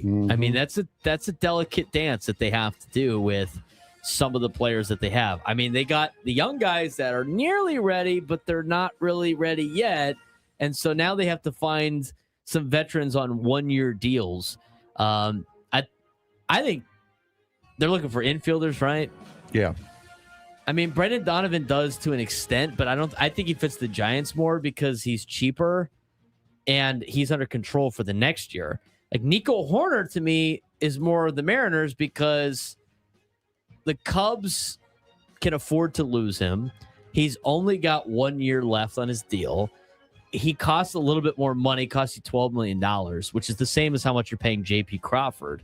So you'd have to go up a little bit in payroll, but I like Nico Horner there more than I like Brendan Donovan if we have to pick the two. I mean, for the Giants, why would you trade for Nico Horner and have 1 year of him if, I guess you're trying to re-sign him?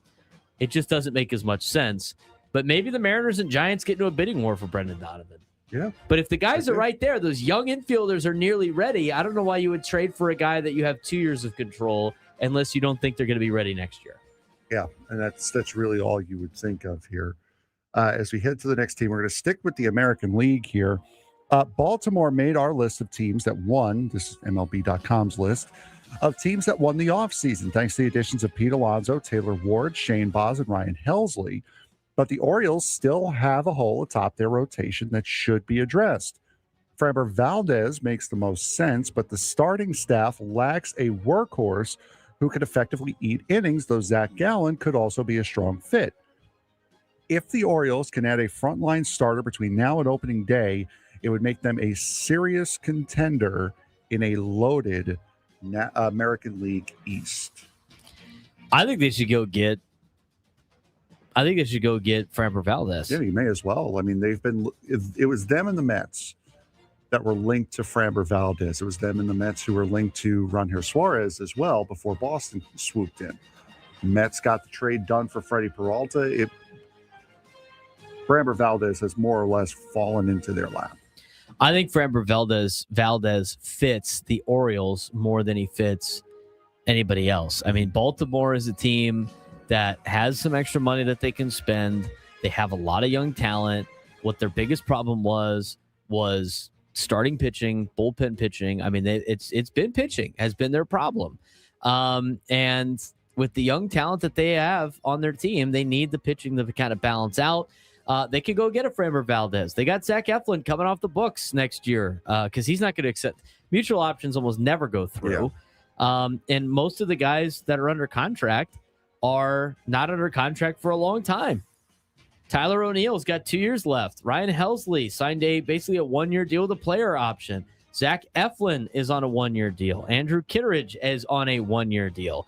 Ryan Mountcastle's on a 1 year deal. They have the money to spend long term where they can backload the contract, bring in Framber Valdez, and make yourself a legitimate threat in the American League East.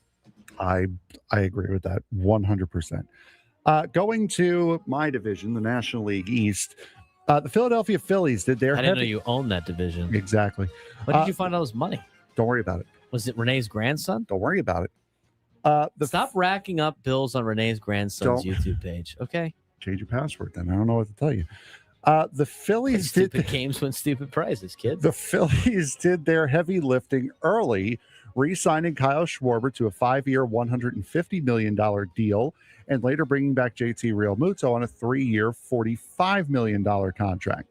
They lost Ranher Suarez to free agency, and while the plan is for top prospect Andrew Painter to ultimately fill that spot, Philadelphia could look at adding starting pitching depth, possibly with a swing man who could move to the bullpen when Painter is ready. The Phillies could also use a right-handed hitting outfielder such as Miguel Andujar or Randall Grichuk. Phillies really betting on timing and internal development. That's kind of a risk when you are a win-now team. Yep. When you're a win-now team. I don't mind it. Yeah, of course you don't. That's not great, Phillies fans, when the resident Mets fan is super fired up about how your offseason went. Doesn't matter. Okay, here we The go. one team that's going to beat the Mets every year is the Mets. Nobody's better than the Mets. Just the Mets are better than the Mets. Yet nobody is better at beating the Mets than the Mets are. The Mets are the best at beating the Mets. Exactly. Okay, well, in that particular sense, I'd agree with that. Yeah, I think the Phillies are playing a dangerous game. And here's the thing. The Phillies are aging quickly. Mm-hmm. The Phillies are aging quickly. Bryce Harper's not a spring chicken anymore. No, he's not elite anymore either. Just ask their owner. Guy's been wearing that Bryce Harper is not elite shirt while he works out at every single workout. You know what? That's a way to light a fire under your ass. I look at the Phillies and I look at what I thought the Dodgers were going to slowly start turning into, and it is age is going to start killing them because Father Time is undefeated. Have you looked at the Phillies roster, how old everybody is? No, I Most of the try players- to avoid giving my computer a virus by going on the Phillies website. They have 2, 4, 6, 8, 10. They have 12 players with guaranteed salaries, and a lot of them have guaranteed salaries for a long time. The Phillies, the 12 players that have guaranteed salaries with the Phillies are all over the age of 30. Zach Wheeler is 35 years old this year. Ooh. He still has 2 more years left on his deal, and he's getting $42 a year. Kyle Schwarber just signed. He's going to be 33 this year. He's under contract for the next 5 years until he's 38. Trey Turner is 32 and a half. Don't call 33 old. In baseball, it's old. Stop. He still has another. He's got his Stop adult life that. after him. Well, stop. Okay, don't be soft. Get some about help. This. Trey Turner's 32 years old. He is one of the old. He's an older player. He's under contract for a long period of time. Bryce Harper's 33. Aaron Nola 32. Nick Castellanos is 34. He's got a year left. Taijuan Walker 33 and a half. JT Realmuto 35. Brad Keller 30. Adolis Garcia 33. I mean, this team is littered with 30-year-olds. And a lot of their players eligible for arbitration are right there close to 30 as well.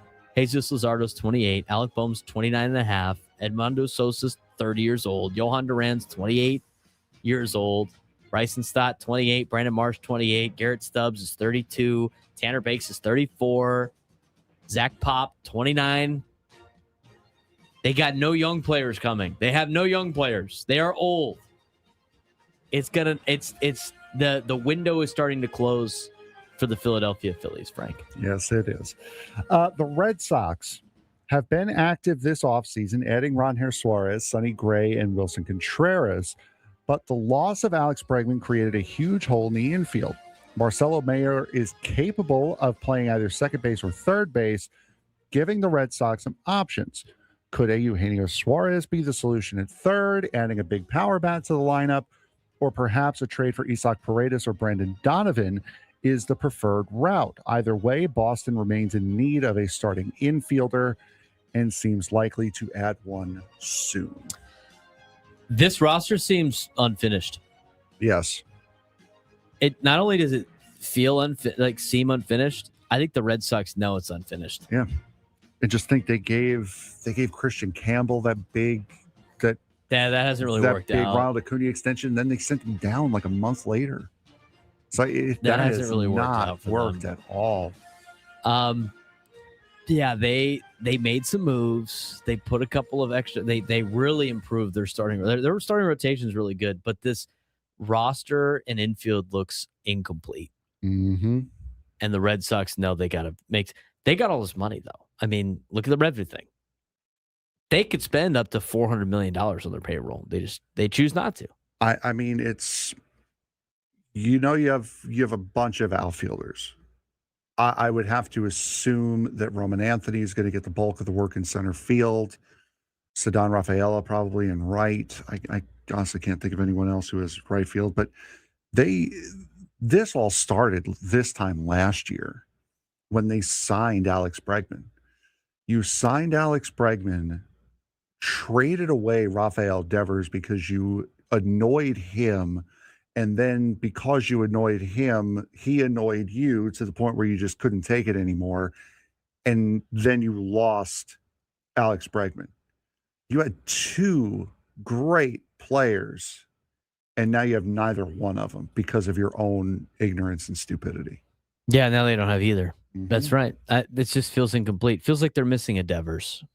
Feels like they're missing a Bregman. Feels like they're missing that one extra piece. And the Red Sox have done that even before. They did that before. Like with Chaim Bloom, they did the same thing.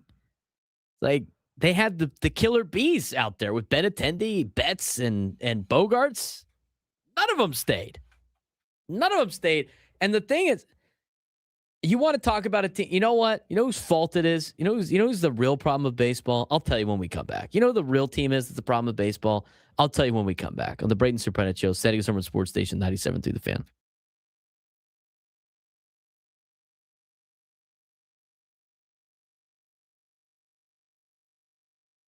Since NASCAR is coming to San Diego in 2026 over Father's Day weekend, and it's going to be playing going to be racing at Coronado, and it's going to be the outdoor race. It's going to be fun. The street race here in San Diego is the NASCAR in San Diego has found a deal. It's going to come here for the next couple of years. It sounds like should be a fun event. We're looking forward to it, but we want to keep you updated on what's going on in NASCAR before we lead into what is going to be a massive event here in San Diego. So we're going to do these motorsports updates.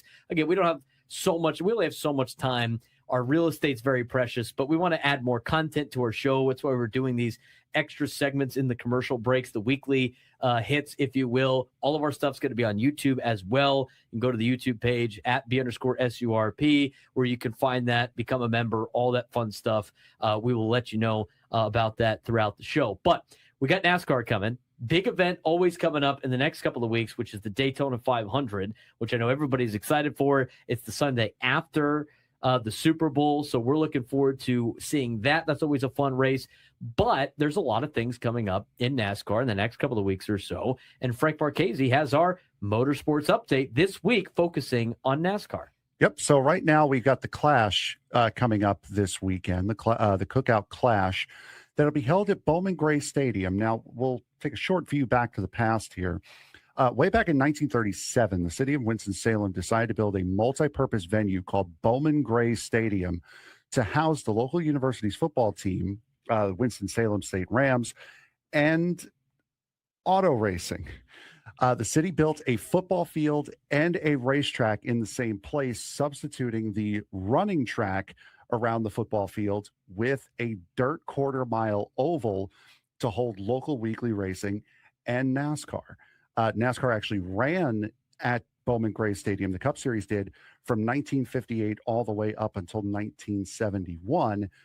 And then after that, it fell off the schedule, and it was left mainly to weekly racing series and later on the K&N Pro Series, or the ARCA Menard Series, as it's known now. The Bowman Gray Stadium has earned the nickname over the years, the Madhouse, because it is a very small, very tight, very narrow racetrack with real estate being so precious and it becoming a race that's so unique that so many people want to win.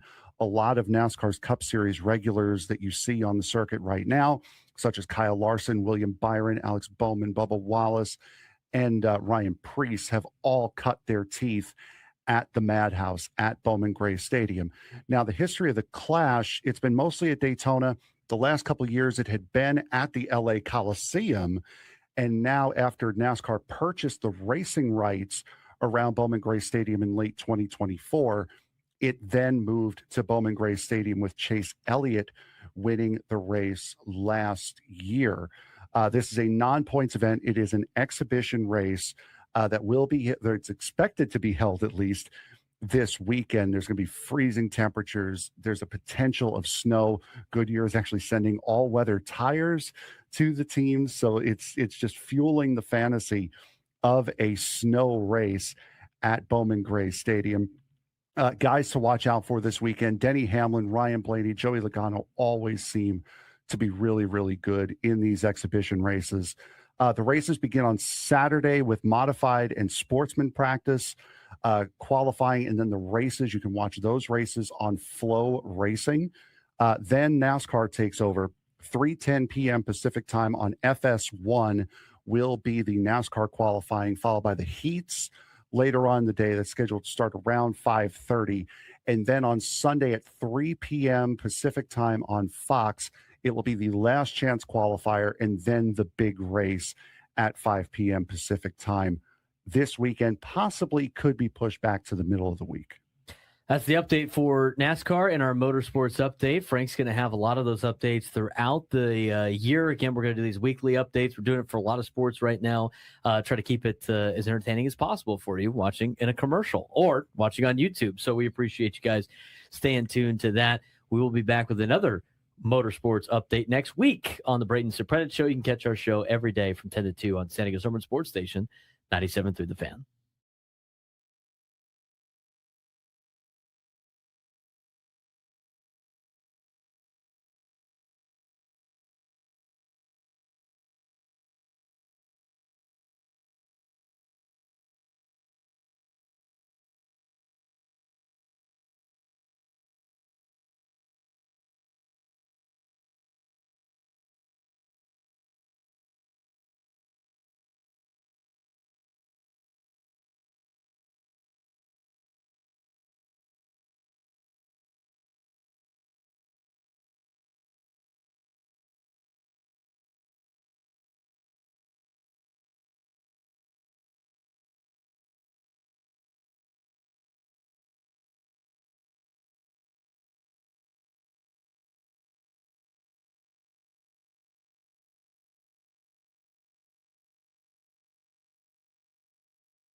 Broadcasting live from the Bill House Studios, we know how. He's Frank Marchese. I'm Braden Surprenant. This is the Braden Surprenant Show, live and local each every day on San Diego's #1 sports station, 97.3 The Fan. If you haven't done so already, follow us on social media. You can do that at B_SURP, at BSURP. You can also follow us on the Braden Surprenant Show at BSURP Show.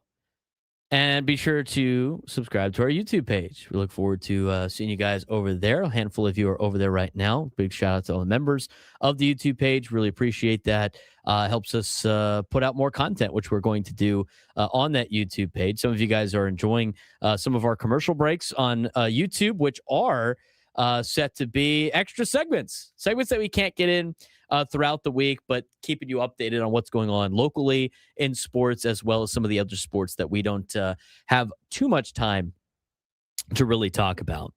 All right. As much as everybody, and this has been has this not been the entire conversation of the offseason, Frank? Has this not been the conversation of the entire offseason? The conversation of the entire offseason has been, it's been pretty simple. The entire conversation of the offseason has been about the Dodgers. And you either are a shill for the Dodgers or you're anti the Dodgers and what they're doing. Most people understand that the Dodgers are a massive problem to Major League Baseball. And it's not really them. It is more so the system that the Dodgers have exploited, in which a lot of other people that are the Dodger shills, most notably the national media members, have gone on to say, well, it's not the Dodgers' fault. It's really these little teams down here that aren't spending any money. You shouldn't be mad at the Dodgers. You should be mad at the Rockies. You should be mad at the A's. You should be mad at these teams down here at the bottom that don't spend any money. I've now countered that. I think, you know what? You know who you want to be mad at? Baseball fans. Do you know who you want to be mad at? I'll tell you. Because it ain't the Athletics and it ain't the Rockies. You know who you should be mad at? You should be mad at the Boston Red Sox. It's really the Boston Red Sox that's what's the problem with Major League Baseball. The Boston Red Sox are a team that has let a lot of talent walk away because they didn't want to pay for them. As a team that makes almost $500 million in revenue, according to Forbes. That is the team that you want to be mad at. You want to be mad at the Boston Red Sox. I don't know where that sheet went. Do you have that sheet accessible For the payrolls that we had the other day? Wherever that sheet went. Yeah, The Boston Red Sox are 23rd in Major League Baseball in percentage of their revenue that they spend on payroll. They have plenty of resources to keep some of the best players. They have plenty of resources to outbid some teams in Major League Baseball. They have plenty of resources to go toe-to-toe with the Dodgers. Oh, and by the way, they're usually one of the better organizations in baseball, a place in which players would actually like to sign with, to an extent. I mean, dealing with their fans is probably a gigantic pain in the ass. I'll give you that. But as you look at this chart, everybody look at this chart that's watching on YouTube. Remember, we've seen this chart probably hundreds of thousands of times now. It's been circulating, the last couple of months because of the Dodgers and this and that and yada, yada, yada. Take a quick look at this chart. It breaks everybody down based on revenue, how much money of their payroll is being spent. Oh, and then it's sorted by payroll divided by revenue in terms of percentage of how much the revenue teams spend on their payroll. And we've been spending a lot of time on the Dodgers and look how much extra money they have. No wonder they could spend the most, yada, yada, yada. I want you to look at number 23 on the list and number 26 on the list. You want to be mad at anybody in Major League Baseball for not spending money, for not putting a good product on the field, for everything that you want to blame the A's and the Rockies for. I present to you the Boston Red Sox, who are the fourth highest in payroll. Correction. Fourth highest in revenue and 23rd on percentage of revenue going to their payroll. I will also present to you number 26, the Chicago Cubs. The Cubs make $584 million in revenue, yet they spend only 36.4% of that on their payroll. You want some of the best teams competing for some of the best players. You want them to not have everybody be on one team. You look no further than the Boston Red Sox, who actually shipped off one of their best young players to the Los Angeles Dodgers back in 2020 in Mookie Betts. And they did it for nothing. The Dodgers got him for basically nothing. The Red Sox let Xander Bogaerts walk. Another guy that they could have had extended for a long period of time. They let all of their core players leave. They don't spend a high percentage of their revenue on money, and they coast and sit and go oh, we don't get any criticism because we spend $242 million on our payroll. See, look, we spend top 10 in payroll. Look at the percentages, guys. You want to get mad at somebody in Major League Baseball for not contributing and spending the revenue that they get and to the means that they can, look no further than the Boston Red Sox and the Chicago Cubs. You want to be mad at somebody in baseball? Don't be mad at the the Rockies and the A's. They at least spend a higher percentage of their revenue on their payroll. No, be mad at the Cubs and the Red Sox if you really want to be mad at somebody. I think it's easy to, just throw shade towards the little guy teams out there in Major League Baseball. But look at the percentages. You want to throw shade, throw it at them. Those are the teams that are hurting the system. If you want to find somebody that's not the Dodgers, that's what you want to do. 833-288-973, 833-288-973. It's time to get to today's sports thread. The one that's always blowing up with the biggest sports takes, debates, and breaking news. You got barbecue back there, and you didn't invite me? Yeah, we've got that too. Welcome to the Sports Thread, where we break down the top 5 stories in sports, just like you would with your crew. Oh, no! Disaster! What a bad idea! No filters, no silence, just real talk. Brought to you by QC Kinetics. Stop sitting on the sidelines. QC Kinetics gets you back in the game without surgery. To learn how, visit QCkinetics.com. Guess who just got a contract extension? Who would it be? That'd be Jacob Wilson. Rightfully earned, too. Shortstop Jacob Wilson Wilson and the Athletics are in agreement on a 7-year, $70 million contract extension that includes an 8-year club option. Sources tell ESPN. This is Jeff Passenbaum. Wilson, who's 23, finished second in AL Rookie of the Year voting last season after hitting 311, 355, 444. There's your first story of the day. I flipped it on you. How about that? Number 1. That's your pre-sports thread question. Gotcha. All right. How about that? How about it? By the way, Number 2. I don't know what Fangraphs has Jacob Wilson listed as a 35-year-old on their website. Oh, for God's sake. Come on, Fangraphs. Nobody pays attention to the A's, I guess. No, you're right. On to the next one. Was that was the reference to the song? Wasn't Yes, it? it was. Good. I'm glad you caught that. You're so smart, Frank. Thank you. See, he's so nice. He's a nice boss. The Falcons hired former Bears assistant general manager Ian Cunningham as their new general manager, continuing a major organizational overhaul after years of mediocrity.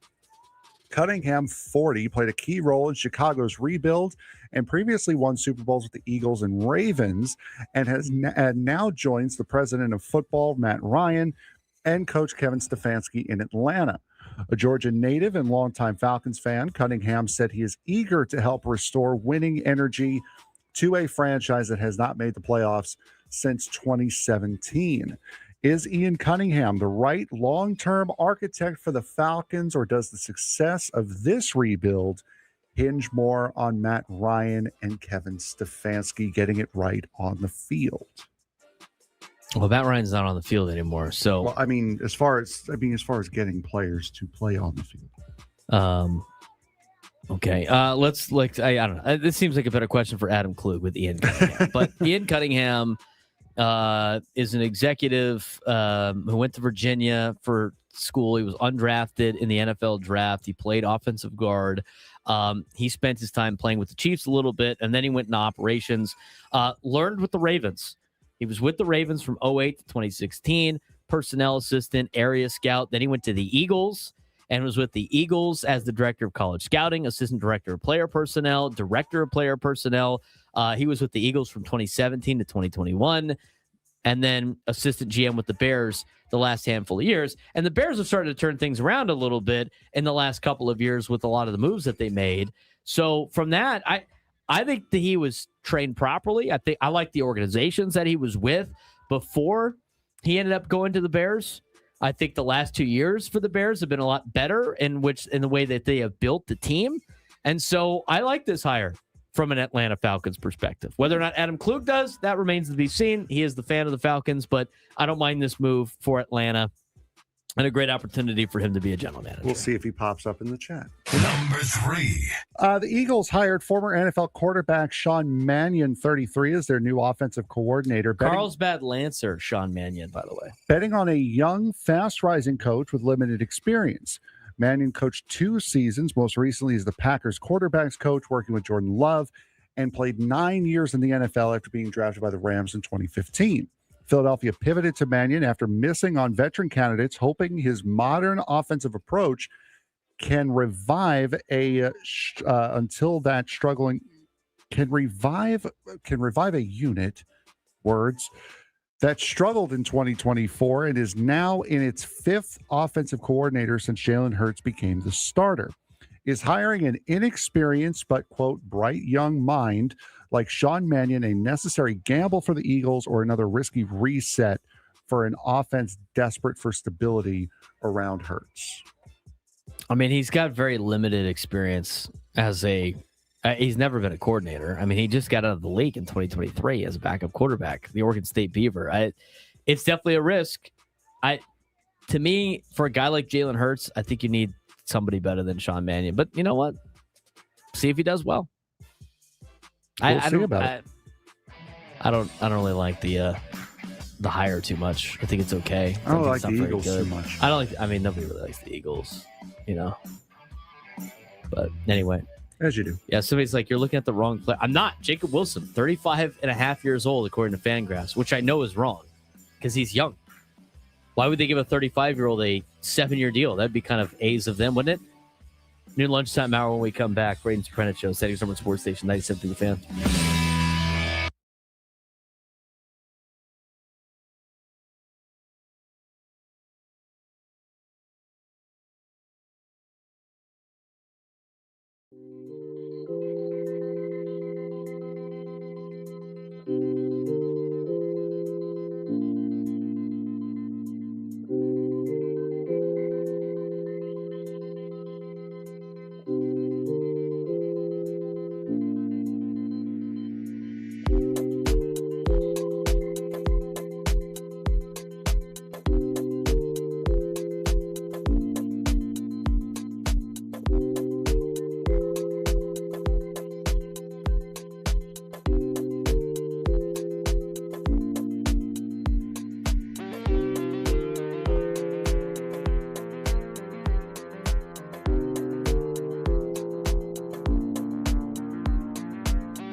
time to fire it up. From the beaches to the ballparks, from the Gaslamp to North County, no one knows America's finest city like he does. You can't just punt on a Manny Machado prime year. He's a fourth-generation San Diegan, born and raised in the heart of this community. Passionate, opinionated, and always bringing you the real talk on your teams, your city, and everything in between. Braden totally knows his stuff. He's ready for the next step. That guy is good. Live and local, it's the Braden Surprenant Show. But I think Braden's one of the up-and-coming young stars in the media game in San Diego. Now, here's your host, Braden Surprenant.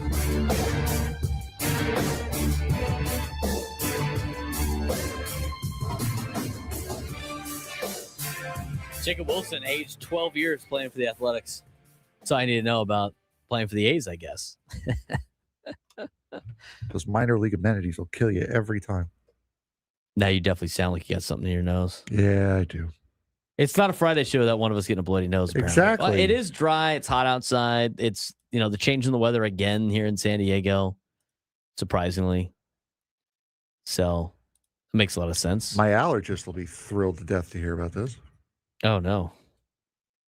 Oh, because she recommended me a nose spray, like an over-the-counter, like a Flonase kind of deal, to help with that, and it hasn't worked. Uh-oh. Love that. Interesting. All right, let's get to, we got some NFL stuff here, too, that we want to get to today. Everybody that joins us on the David P. Shapiro fan hotline. David P. Shapiro, criminal defense attorney, is helping good people regain control of their future. When charged with a crime, visit davidpshapirolaw.com. Nate, I'm poor. Oh, no. He better knows candy. That's why I didn't say. Nice. Foul. It's a foul on Friday. He draws the foul. Do you think we should make foul t-shirts? Of course. Why not? I think we should. Especially the soccer season coming back. We could put the cards on there. I mean, it's more of a basketball thing. Oh, true. Yeah. Depends. Do you know, what the reference is? You know what the reference is from, right? Yes, yeah. Yeah, it's from Fletch. Yeah. Fletch was He's a obsessed with basketball basketball. coach, yeah.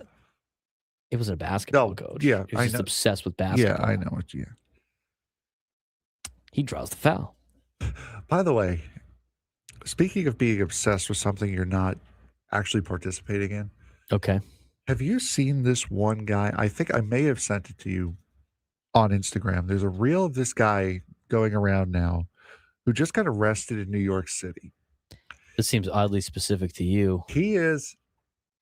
It kind of is. He loves trains. Oh, what a surprise. Here we go. He loves the subway system. Okay. Ever since this guy was 15, he's in his 40s now, I think. Ever since he was 15, he had bought his own MTA uniform and would just drive the trains. Like, he would take over routes and drive the trains. How did he do that? What do you mean he takes over routes? He learned. He grabs. What did he hijack the subway? Yeah, he grabs a train. He makes all the stops. He follows all the rules. He's never once had an accident. Hold on a second. He just goes and gets a train. He gets one of the subway cars that's not operating. Yeah. And he jumps in one, and then he pretends to be the subway operator. No, he does it for real. Yeah, he's not employed by the. No, he's not. He's pretending to do that. He has never had an accident. What does that mean? I'm just saying, like, it's not like he's wreaking havoc. He's just doing the job and not getting paid for it because he enjoys it. Did he ever apply for the job? Yes, and they won't hire him because he's a convicted felon. He's been arrested for doing this like 20 some odd times.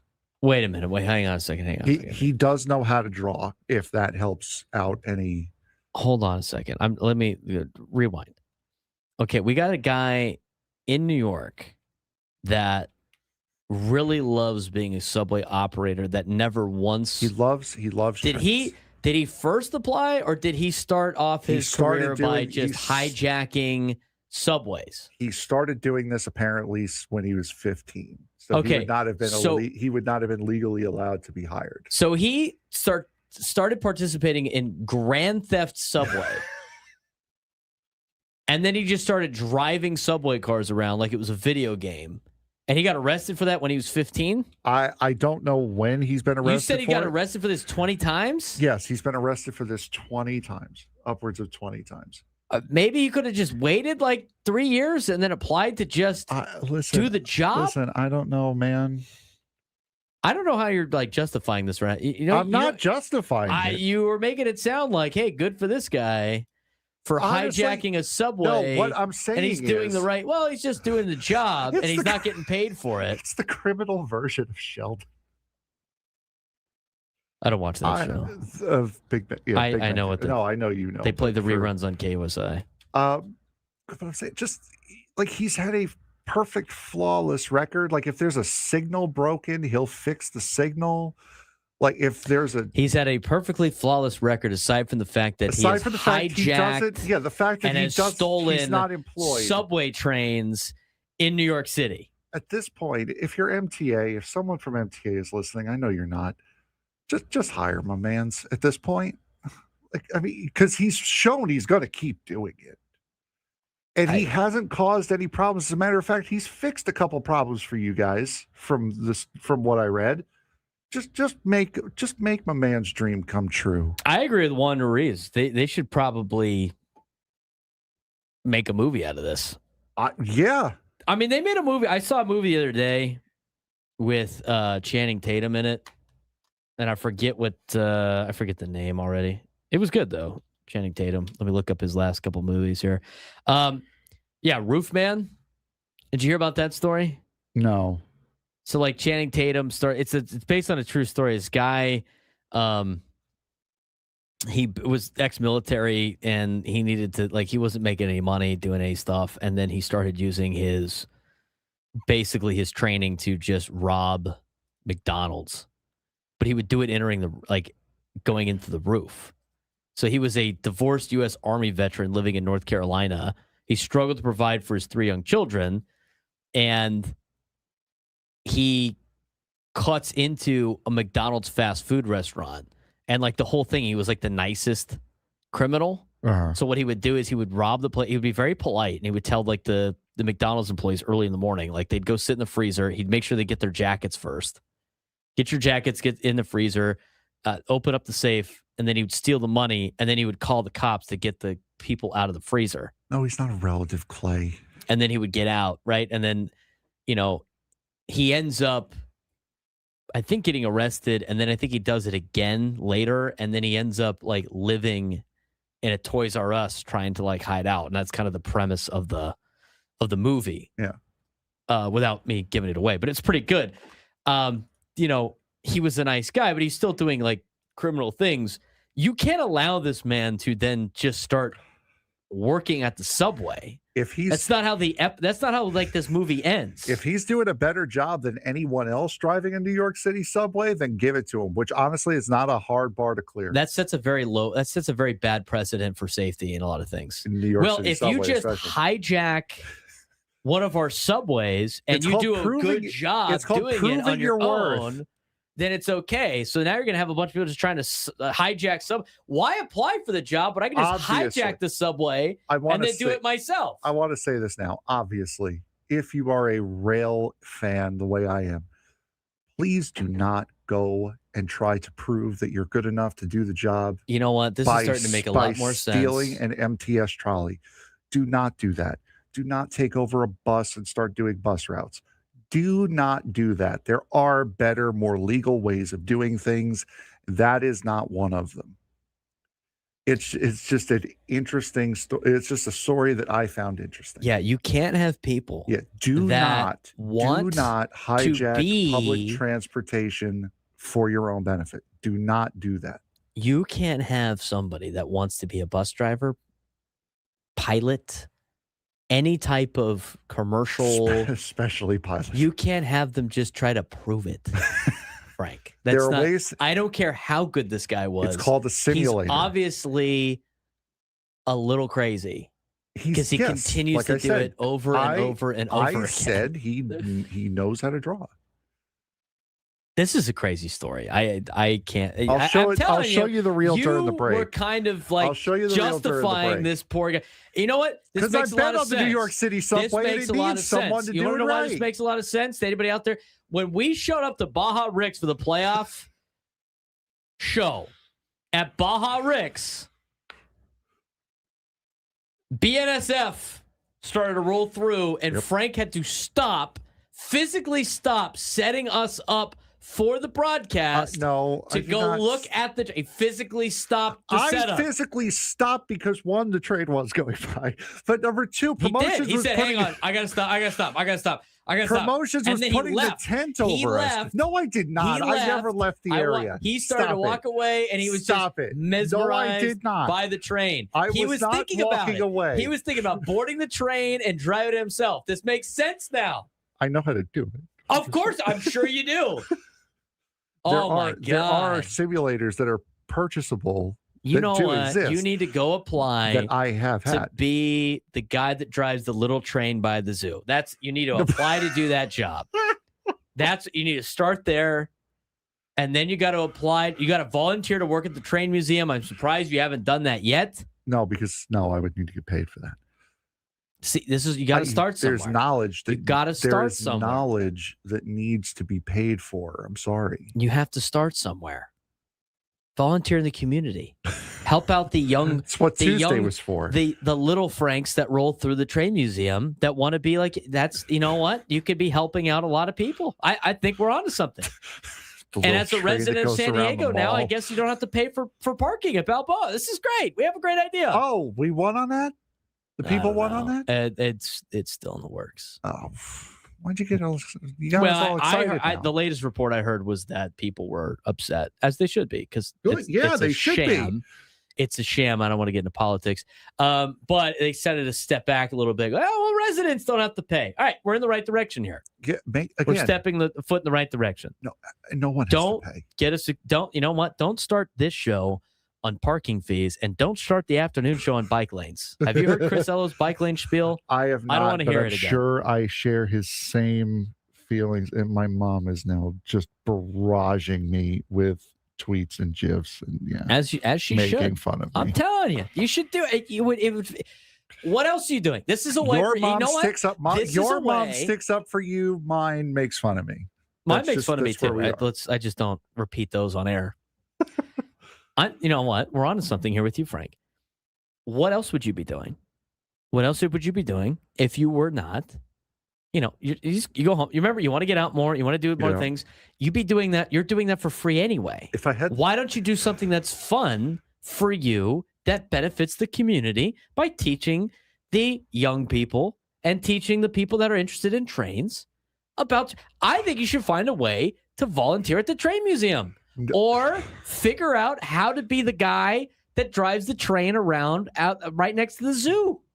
Come on. Clay, this is a great idea. Clay, no, I'm sure my mom is not the only one making fun of me. I'm sure all of you guys are as well. No. I don't know why, because you didn't hijack a subway and start driving it around. You're right. I did not do that. Keep Frank away. And you know what? Frank said he's taking the trolley on Saturday. Maybe this is not a good idea. I will not be. I've taken the trolley many times. Never once have I had the urge to hijack the trolley. Never once. Well, I'm glad that's the case. Thank you for putting me on the city watch list now. You're welcome. You brought it up.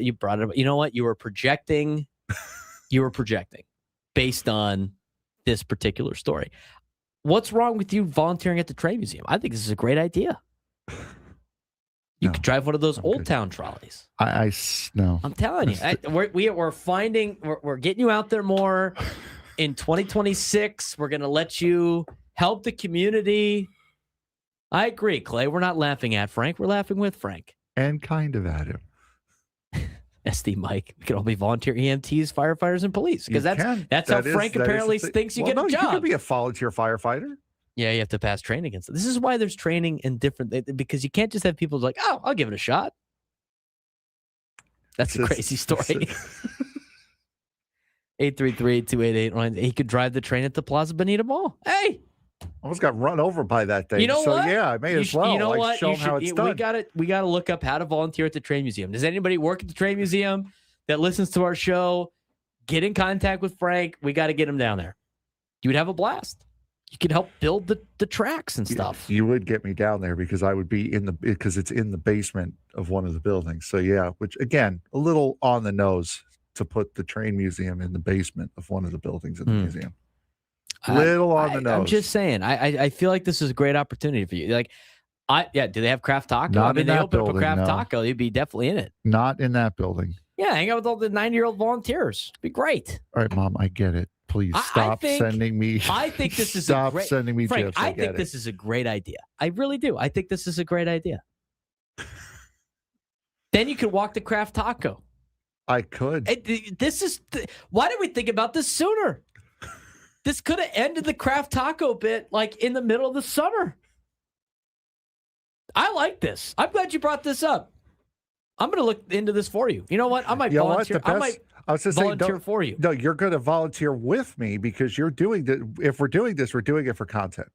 I have 4 jobs, dude. I don't have time to do this. Then you don't volunteer I play softball on Mondays. You can volunteer at the train museum. We're doing this for content. No. This is the betterment of Frank right here. This is to make Frank a well-rounded individual, helping out. Where else do you help out the community? The next time would be to benefit the community. The first time would be for content. We could do the content like Lil Mo Mozzarella does, where he walks into the deli and it's the 2 guys from Boston, except it's me going to the train museum and you teach me something new every time. Yeah, and then it turns into me making fun of you. And then you fall and then you reply with insults back. That'd be a hilarious bit. Listen, I can touch that. You can't. So, You know what? I agree with Go Aztecs. I could drive that. By this guy's logic of hijacking the subway, I should just walk in to the NCAA offices and be like, I'm the president now. There you go. I'm the captain now. I'm going to tell you how to do this. I'm going to do it better than you. I don't need to apply. I'm just going to start doing it. This is the logic that Frank has justifying the subway stealer that wanted to just be the subway driver, and he's done this 20 times. Nate has it right. I'm going to hijack one of the Weenie Mobiles for the Weenie 500 at Indianapolis this summer. I see. They were paid actors. They tried to make that race entertaining. I'm out there to win. If I'm hijacking a vehicle of some kind, it's going to be a wiener. That's what it is. If I'm hijacking an Oscar Mayer Wiener Mobile and participating in a race, I'm there to win. If I win by 10 seconds and completely ruin the show and it gets kicked off of Fox and back on the app, fine. I'm there for the trophy. I need you saying that for open. If I'm here to hijack anything, it's a wiener. Boom. If I am here to hijack anything, it is the Wiener Mobile.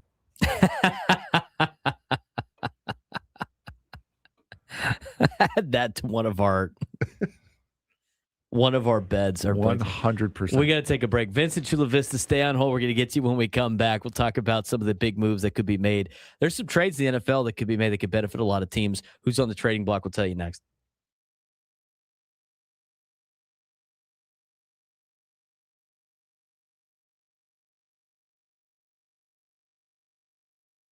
Farmers Insurance Open in town this weekend as San Diego will be the host of the PGA. It's part of the overall tour that, as we've discussed on the show before, something that's not necessarily a given for San Diego moving forward. What do I mean by that? Well, the PGA Tour is trying to redo the schedule. Now, this is very important because the Farmers Insurance Open is one of those events that's around the calendar for the PGA Tour that they're trying to rework. It's a very important event here in San Diego. Dates back to 1952, has been played at Torrey Pines for 59 straight years, one of the oldest continuous tour stops. And despite that, nothing is guaranteed until the PGA reveals its long-term vision.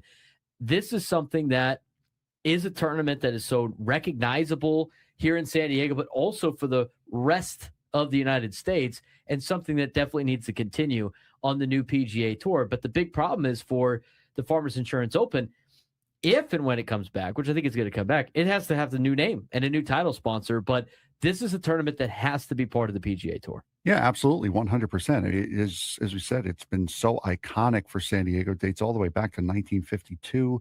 It's been played at Torrey Pines for the last 59 years.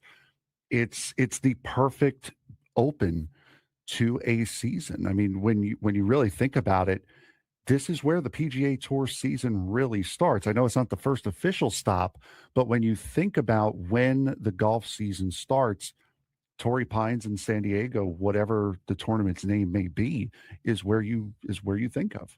We talked about it on our show a couple of days ago, but the reality is there's a lot of other tournaments that they can lop off with not as big of purses that would save the Farmers Insurance Open. And there's a couple of big reasons why I think the Farmers Insurance Open will stay. One of them being, the media presence for this thing. I mean, ESPN, for the first time in 20 years, will air live coverage of a non-major PGA Tour event on the first 2 days of the Farmers Insurance Open, which signals, I think, to me, the event still carries very much a national value. And here's the other reason why. When it's an iconic tournament, you see the ocean views. It feels like a major championship pedigree, even though it doesn't carry that in the PGA Tour. But a lot of emotional ties to star players, and no player does this course loom larger for than Tiger Woods, who has won the Farmers 7 times and has also won a U.S. Open at Torrey Pines. His personal history here helped elevate the event, I think, nationally, but also Tiger chairs the PGA Tour's future competition committee, which is the one that is shaping up the tour to what it will look like beyond 2027. I think this is a big play. ESPN being involved, wanting to air it, as well as Tiger Woods having a lot of nostalgia at this tournament. Yeah, I believe we said this is the only non-major that ESPN is broadcasting. Now, they're broadcasting just the first 2 days of it, but especially you're picking up the first 2 days. You're picking up day one and cut day. Now, it's only for 3 hours. You're going from 9 a.m. to noon Pacific time, but still, that is major for ESPN to fork out the money to be able to broadcast the first couple days of a tournament instead of the last two. And also shows their willingness to want to broadcast this. I think really highlights how special the PGA Tour at San Diego really is. The Farmers Insurance Open, again, and we're going to talk about, or should we say, is, they got some big names in the tournament field still. Still a lot of big names. Brooks Koepka, who just came back from the Live Tour, will be in it. Max Homa, Ludwig Arberg, Harris English, San Diegans, Xander Schauffele, JJ Spawn, Jason Day, Justin Rose, Hideki Matsuyama. I mean, there's still a lot of big names on the tour that participate in this. But the bottom line is for the Farmers Insurance Open, it's not in immediate danger, but it's no longer untouchable. And this future hinges on sponsorship replacement, PGA Tour structuring, and whether history and identity still matter in a modern tour chasing scarcity and stars. And I'm curious to see how this plays out. But to me, I think it's better for the PGA Tour to have the Farmers Insurance Open, or should I say Torrey Pines, part of the tour. Yeah, 100%. And whatever name it ends up going under, that's the first step, is getting the name. Once you can get that sponsor, get that locked in, your future at a place is really set. And I don't think that San Diego is going to have to try too hard to try to lure a big name sponsor in for such a prestigious tournament. Should be a fun time at the Farmers Insurance Open. We'll see you at Torrey.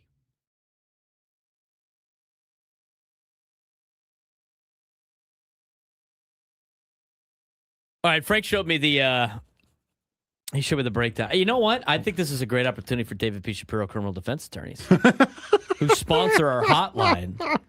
They help good people regain control of their future when charged with a crime since 2010. Visit davidpshapirolaw.com. This guy needs to call them. We have an amendment to that story, by the way. Yeah, apparently it wasn't 20-something times. He hasn't been arrested 20 times.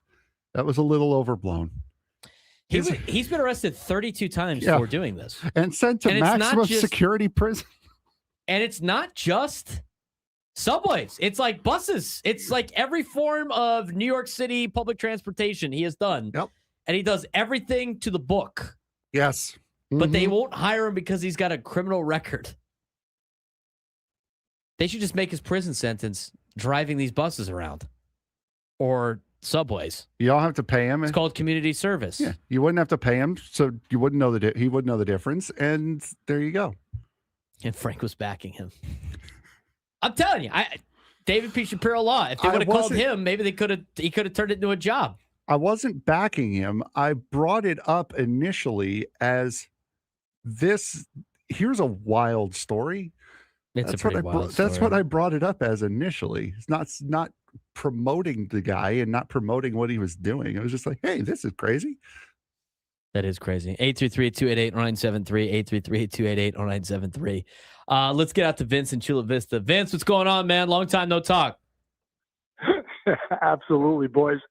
Happy Friday to you, Braden. I hope everything's good. Frank, you got to own it, man. You were backing this guy up, and I wanted to tell you, I start out, right? I'm born and raised in Brooklyn, New York, so I know all about mass transit, right? So, but Frank, I always wanted to be a cop, right? So I went out, got a uniform, got a gun, and other than the fact that I was impersonating an officer, I got a spotless record. So they should, just go ahead and hire me. Go for it. I think, try it. I think Frank. See how that works. You know what? I think is Frank. I think it's your penance. I think, and Braden hit on it. I think you got to go to Balboa Park. I think you got to do the train. But you got to remember, there's that brass ring, right? Yes. You got to release that. There's a timing aspect to it, Frank. So when you're creating the content here, you got to get that thing. You got to get that thing right. And I also wanted to say too, I don't know if we still have it here in San Diego, but remember, guys, we used to have those duck boat things that they had. Yeah. Right, driving around, and then it goes into the water. What could possibly go wrong with that vehicle? Heck, I don't know. But that may be something you want to look at too, Frank. And the ferry that goes from like Coronado over to the convention. That's another center. one. Yep. That's what I take to get over to Petco. They got a nice little uniform for that too. So, anyway, guys, God bless you the next time you use it, because I might be the one controlling it. I'm done, man. So I'm thinking of my days back in Brooklyn, and I'm like, oh my gosh, I could absolutely see this, where a guy wants to do something. And if you remember the movie, The Taking of Pelham 1, 2, 3, that's in New York, right? And so I'm thinking of that, and I'm just laughing in the car. And not that I would ever think that something to do with the Wienermobile. I had a line for that one too. Like something I never thought I'd hear on this radio station. I heard on that radio station today. You guys absolutely, as I'm fretting over who the fifth starter is going to be, right? And who from the bullpen are we going to give up as trade bait to try to get another bat for the bench kind of thing. You guys come up with this. So it was perfect for a Friday. I hadn't called in a while. Braden, always thank you for letting me chime in a little bit. Absolutely. You guys are fantastic. Keep it going. You guys are fantastic. And one other thing, sports related. I do want to give a shout out. My son goes to Auburn, and so their basketball team is turning it around a little bit. You were talking about the Aztecs earlier with Utah State, so I hope they have a good showing there and they win there. As I looked at the bracketology, Auburn was coming in as an 8 seed, and I think they even had them in the West, and San Diego may be an initial site for the first round. I think I got to take more of a look at it. But yeah, college basketball definitely coming up now. Definitely coming up. So great job, guys, as always, and I'll be listening. You take care now. Appreciate it, Vince. Appreciate the phone call. That was pretty funny. Enjoyed that. I'm glad you brought that up. It was good. San Diego gets the host. Now, the thing with the early rounds, the NCAA tournament, just because San Diego's out west doesn't mean they're going to be in the West region. It just depends on where teams are. The first couple of rounds are like that. So how they determine it is obviously San Diego State cannot play in their own building. That's part of the rules. The West goes through San Jose. The East goes through D.C., the Midwest goes through Chicago, and the South goes through Houston. And then the opening rounds are just dependent on what the high seed is. So Arizona's going to get a number 1 seed in the NCAA tournament, even if they drop a couple of games in the Big 12, which they might, but they look almost unbeatable. They're coming to San Diego because they're going to get a 1 seed. And if they don't get a 1 seed, they'll get a 2 seed. And a top 4 seed for Arizona, the closest city in the opening round is San Diego. So they're going to be coming to San Diego. And then from there, they go with the next one. So, it could be a 4 seed. It could be a 2 seed. It could be, it just depends on where teams are at. Right now, the other team that's projected to come here right now is Texas Tech as a 4 seed. And so the latest bracketology from Joe Lenardi, again, it's going to change thousands of times. This is just Joe's opinion. There's a lot of other bracketologists out there that put out, what they can kind of project based on where the NCAA tournament has usually made their bids. But they got St. John's. There you go. There's a New York team for you. St. John's and Liberty as the 5-12 potentially coming here. Texas Tech, UC Irvine as the 4-13 kind of coming here. But at the same time, like Irvine can play at Viejas. I don't think UCSD is allowed to play at Viejas in the opening round of the NCAA tournament. I'm pretty sure that they have to play in a different location. But I don't know how that works because we have 3 D1 schools here in San Diego. The other bracket, Arizona, the 1 seed, Merrimack, the 16, NC State, the 8, St. Mary's, the 9, potentially. You look at San Diego State, they're right now projected to be the 10 seed in the East region, which would be in St. Louis against Villanova and paired with the 2 seed Illinois and the 15 seed Wright State. So how they do it is they basically give the top 16 seeds, which would be all the 1s, all the 2s, all the 3s, and all the 4s. Those teams get to be as close to their city as possible. So you're looking at like Arizona and Texas Tech right now. You're looking at other teams that might be on the West Coast. And then they set where they're going to go, and then they fill out the rest of the bracket, if that makes sense. Like I would imagine Gonzaga might be part of that conversation as well, but they have Gonzaga going to Portland because Portland's probably a little bit better for Gonzaga travel-wise than going down to San Diego, right? Mm-hmm. So like if you see Irvine or somebody in the Big West was the top 16 seed, they'd probably be here. I think any Southern California team would probably be here. Like UCLA, USC, if they were a top 16 seed, they'd be coming to San Diego. Arizona is one of those teams, so they're going to be coming here. In terms of Auburn, because Vince asked about it, I don't know, is Auburn in the – they probably are. Right now they have Auburn going to Buffalo as the 7 seed paired with Miami, Michigan State, and Navy. Again, it's going to change 1,000 of times. But college basketball in full swing right now. In league play, in conference play, and there's a huge game tomorrow for San Diego State. We kind of briefly previewed it earlier, but when we come back, we'll take a deeper dive into San Diego State and Utah State game tomorrow at 10 in the morning Pacific time. So while a lot of us are out there at FanFest, the Aztecs are going to be playing probably one of their biggest games of the year, definitely their biggest game of the year in conference play so far, in what is going to be a hostile environment and a battle for first place. Aztecs lose, they're not in first place anymore. They're going to be tied, and Utah State will have the tiebreaker. So almost a must-win for the Aztecs. But when we come back, everything you need to know about San Diego State, Utah State, as we continue on the Braden Surprenant Show, San Diego State Sports Station 97 through the Fan.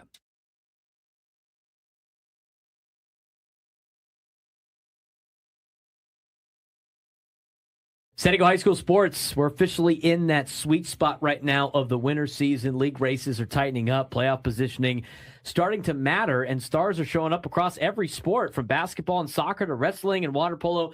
This week reminded us just how deep and competitive the San Diego section really is. Let's give a shout out real quick to all of the San Diego Union Tribune weekly athletes of the week. This week's athletes of the week cover the full spectrum.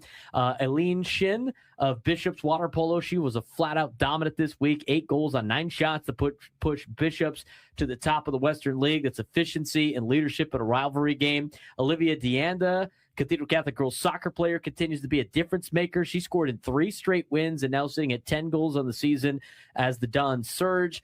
Powerful Land, Hoover Wrestling needed just 34 seconds to pin his way to a tournament title at 217 pounds. That's an intimidation right there. That is a wrestling name is what that is. Powerful Land. That's right. Gianna Woodson of San Diego High School, girls basketball player, led a key Eastern League win with 24 points. She's a sophomore, but already playing like a closer to a senior. Jalen Williams, San Marcos boys basketball, delivered in the clutch, 20 points in overtime win, then 24 more in a follow-up. That's a senior leading that's a senior leading a playoff-bound team, and Jalen Williams for San Marcos and the Knights. Jaden Ruiz, Granite Hills wrestler, helped knock off a top 10 team in the state. Granite Hills is for real in the wrestling department. And Jennifer Stanyon, Santa Fe Christian girls basketball, stuffed the stat sheet. 39 points, 46 boards, 12 assists in 3 games. That is dominance. A lot of star power throughout high school sports. But let's take a look at the basketball rankings. Frank, take us through the basketball rankings check-in. So right now, as we sit for boys basketball, Santa Fe Christian remains the standard at number 1. But the real story is the depth. San Marcos is jumping up. Mission Bay dealing with forfeits. Teams like Olympian, Mira Mesa, and Torrey Pines are sitting there lurking. Right now, there's no safe game in the top 10 in boys basketball right now. For the girls side, Francis Parker still leads, but Mater Dei Catholic is at 17-1 and is knocking very, very loudly on the door to try to get to the number 1 spot over Francis Parker. Mission Hills and La Jolla County Day stay consistent, while Cathedral Catholic remains dangerous. This sure is shaping up to be one of the more unpredictable basketball playoff brackets that we've seen in quite some time. The game we had of the week this week, Tuesday afternoon, non-league, should have been sleepy, but instead it was playoff level intensity, as written by John Maffey in the San Diego Union Tribune. But it's Canyon Hills and Kearney in boys basketball. Canyon Hills survived 60-51 after almost blowing a 12-point lead late. Slade Stevens, 21 points, 9 boards, forced 26 forced turnovers by Canyon Hills. Kearney shows they can play up a division. Both coaches said it best. These are the type of games that prepare you for that March run in high school basketball. As for soccer, Frank, Torrey Pines starting to roll. Yeah, Torrey Pines is doing really, really well. Boys soccer is quietly becoming a very, very big problem. They are 12-3-1 right now. They had a 5-1 win over Oceanside. Mafong, Week, Leidendorf, I apologize if I messed up any of those names, controlling the matchup. This team looks very, very organized, very, very confident, and built for a deep run into the CIF playoff as we go to the other football, Braden. Yeah, we have some news in the coaching hires now. A lot of teams are still looking for head coaches in high school football. A lot of big jobs are still available. We know the Mission Hills job is still available. There was a report on who might have applied for the Mission Hills job. A lot of big time names throughout the North County that have been listed. I don't know how much of those have been vetted in terms of like actually being interviewed for the Mission Hills job, but that's one that we will definitely update you on when it comes about. Staying up in the North County, though, Escondido is in a new era. Escondido football turns the page. Ian Kelly now takes over as the head football coach for Escondido. He's just 31 years old. Emphasis on physical football, the run game and line play. And after years of turnover, the question will be stability with Escondido football.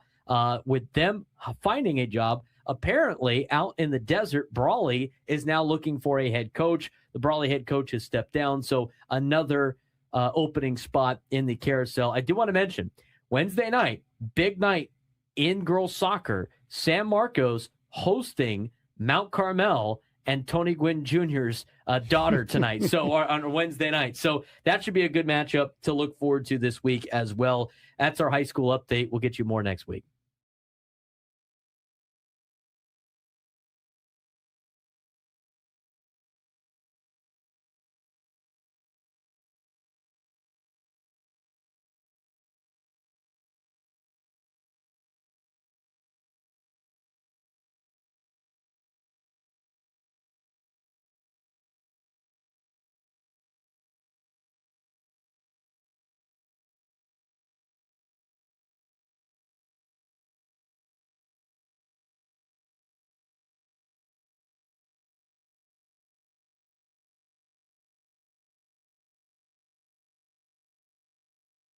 We need a contestant for the Midday Sports Stand-Up. We've qualified, I think, almost everybody this week, right? We've been pretty close. Right around there, yeah. Okay. 833-288-0973. 833-288-0973. If you can, Take me down to sports trivia. You'd be qualified for a chance to win our grand prize, 2 tickets to Sammy Hagar at Dolby Live at Park MGM, a 2-night stay at Park MGM Las Vegas, and a $100 gas card. Sammy Hagar returns to Las Vegas with his Best of All Worlds Las Vegas residency. Get ready to rock with your favorite hits from the Van Halen years, Sammy solo hits, and more, only in Las Vegas this March 11th through the 21st and September 18th to the 26th at Dolby Live at Park MGM. Tickets on sale now at Ticketmaster.com. 833-288-0973, 833-288-0973. Give us a call and try to take me down in sports trivia. We're looking for a contestant right now. While we're waiting for a contestant, we do want to get into Aztec basketball. Aztecs taking on Utah State on Saturday. San Diego State right now isn't just winning, it's doing it in every possible way. Elite defense, historically efficient shooting, dominant bench production, road toughness, and consistency under Brian Dutcher have the Aztecs positioned as both a Mountain West bully and a nationally relevant team heading into February. But they do have something in the way. It is the Brian Dutcher. It is the Utah State Aggies. This team for San Diego State blends Dutcher-era defensive DNA with one of the most efficient offensive seasons in program history. And the upcoming test is going to be tough. San Diego State travels to Logan, Utah. It's on Big CBS Saturday morning at 10 in the morning Pacific time, a notoriously difficult venue to play in. Aztecs lead the all-time series 20-12, but are just 5-7 in Logan. And game represents this classic style versus style play where it's Aztecs defense against Utah State's pace and shooting. If San Diego State wins in Logan, it further cements them as the clear favorite in the Mountain West. This is what it's for. It's for right now. San Diego State is shooting 48.4% from the field, on pace for its best shooting season in 35 plus years. They've shot 50% or better in 22 of 40 halves, and they are 75-2 in their last 77 games when they shoot more than 50%. They're averaging 80 points per game, which would rank among the best scoring seasons in program history. And it's not just one hot shooter. It's a system-wide efficiency, ball movement, and shot quality for the Aztecs, something we haven't really seen out of San Diego State. They have dominated on the bench, number 2 in the country in bench points, 39.2 per game. Nearly half of the Aztecs scoring, 48.5% of it, comes from the bench. Bench outscores opponents' benches by 20.6 points per game, multiple games with 50 to 60-plus bench points versus Division I teams. This is a big key of what separates the Aztecs from most mid-major contenders. Depth that actually wins basketball games. And we talked about the defense. The defense still elite with Brian Dutcher, okay? It wasn't at the beginning of the season, but they have increased their opportunities. Ken Palm League ranks number 1 in 2-point defense for the Aztecs, turnovers, forced, steals, and blocks in the Mountain West Conference, and number 2 in overall defensive efficiency. Under Brian Dutcher, San Diego State is 117-7 when holding opponents under 60 points. Opponents held to a 67.4 points per game over the last 14 games. This team can win shootouts, and they can win grinded-out games. A rare combination. Star power individual highlights for this team. We talk about Miles Bird, historic all-around stat lines this year, one of the most versatile players in the country. He needs to be able to ball out on Saturday for the Aztecs to get a victory. Reese Dixon Waters has surpassed 1,000 career points. He also needs to get out there and have a high day because Magoon Guath is the only player in the nation shooting nearly 58% from 3 and blocking shots. He's going to be out. BJ Davis, rare 20, 10, 5, and 4 game versus Division I opponent. Not a one-star team. This is positionless production for this Aztec team. Top 10 nationally in road and neutral winning percentage since 2009 of the Aztecs. Dominance at UNLV's Thomas and Mack Center from last weekend, of course. Historically absurd numbers in that point. And they're already 4-0 on the road against longtime Mountain West opponents as they are on their farewell tour of the Mountain West. Now, Utah State, not part of the farewell tour. You're going to deal with these guys again in the Pac-12 It sets up for a great game tomorrow morning, and a game that San Diego State doesn't have to win. But if San Diego State wins this game on Saturday, tomorrow, that almost solidifies them being in the NCAA tournament. It gives them a little bit more leeway. It gives them a little bit more area for error going into the rest of this Mountain West Conference basketball season and into the Mountain West Conference tournament. You don't want to have a bad weekend in Vegas hurt your chances for March. But with a win tomorrow, that could basically eliminate it. 833-288-0973, 833-288-0973. If we want to join us and try to take me down in sports trivia, I think we have a contestant, do we not, Frank? We do. Let's get to the midday sports standoff.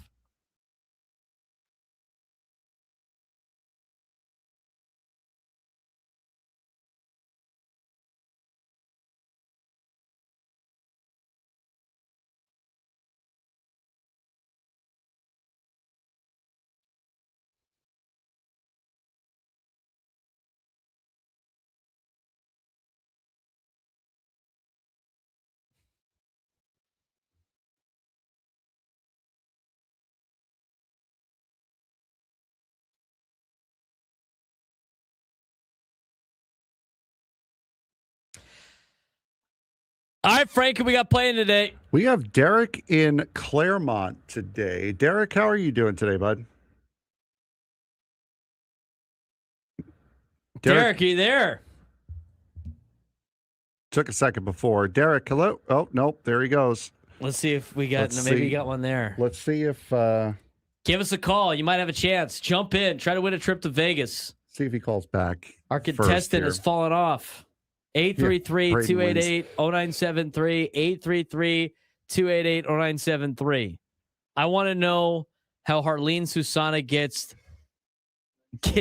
smoked today on the show. What kind of strays is he going to get? Do we got a contestant? Derek is back. Derek, are you there this time? I am sorry. I hit my knee with the mute button with my knee, guys. I apologize. You're all good. You are all good. All right. So today it's Friday. It's a chill day. Question today is, who are the 8 teams that won their respective divisions in the NFL this season? Derek, you have the first pick. Let's go first pick. Frisco. San Francisco did not win the NFC North this year, or the NFC West this year. The Seattle Seahawks won the NFC West this year. That they did. Shout out to Michael Cowell's Seattle Seahawks. Derek, go ahead. Denver. Yep, that's Denver good guess. won the AFC West. Well, let's just keep it out west. Or no, we had both west. Never mind. They're both in the Go Aztecs. You really? We're really calling me out for a softball question here? Come on, dude. Really? It's a last day to get people qualified for Vegas. Carolina won the South. Carolina won the South. Yes. All right, Derek, go ahead. Next question. Next pick.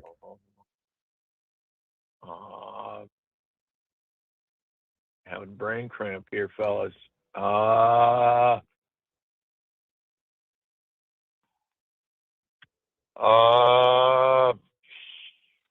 Think of all the teams that made the playoffs. Most of them are bound to have won the division.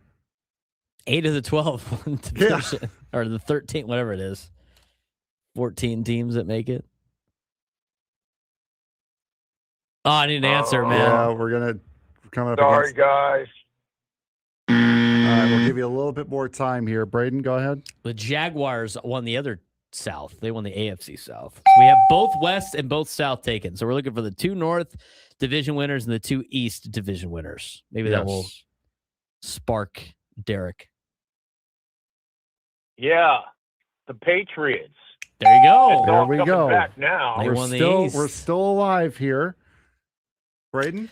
Philadelphia won the other East.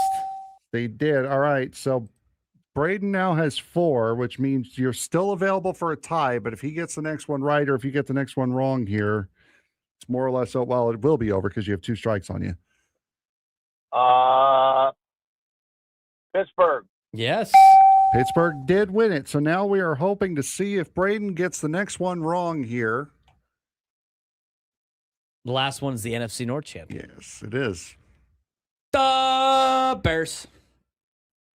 The Chicago Bears. The Bears. The Bears. Yeah, that is it. That is 5 for Braden, 3 for Derek. So, Derek, unfortunately, you do not get qualified for the chance to go to Vegas, which means we have done all of our qualifying since we're not going to be doing it. We shouldn't be doing it tomorrow.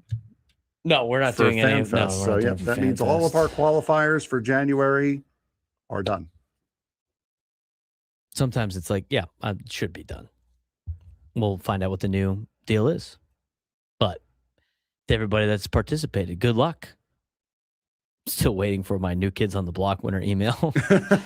It's probably not coming if that's the case. Sorry. Who knows? I don't know. Did they send it out? I don't know if we got confirmation on that or not. Anyway, should be a fun time at FanFest tomorrow. Looking forward to it. So, the 8 division winners this year in the NFL were? That would have been the Patriots. Correct. Steelers. Yep. The Broncos. Mm-hmm. The Jags in the AFC. And the NFC would have been the Eagles. The E-L-G-L-E-S, Eagles! The Bears. The Bears. You didn't play the sounder for the Denver Broncos. Sorry, my bad. Oh, the Denver Broncos.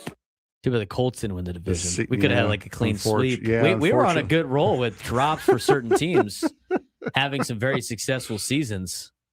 Yeah, exactly, Goaz. You play that, but not the Broncos? I didn't think to do it until then. My thought was, make fun of the Eagles, and then I just went with it. It's always about you, isn't it? Yes, it is. When I'm the one pushing the buttons, it's about me. Frank, big make it about me guy. Yeah, exactly. Make it about me. Do you have a Farmers Insurance Open leaderboard for me? I can here in just a second. Play the Masters music in the background. I don't have that, unfortunately. All the stuff I don't have. That's one of the many things I don't have.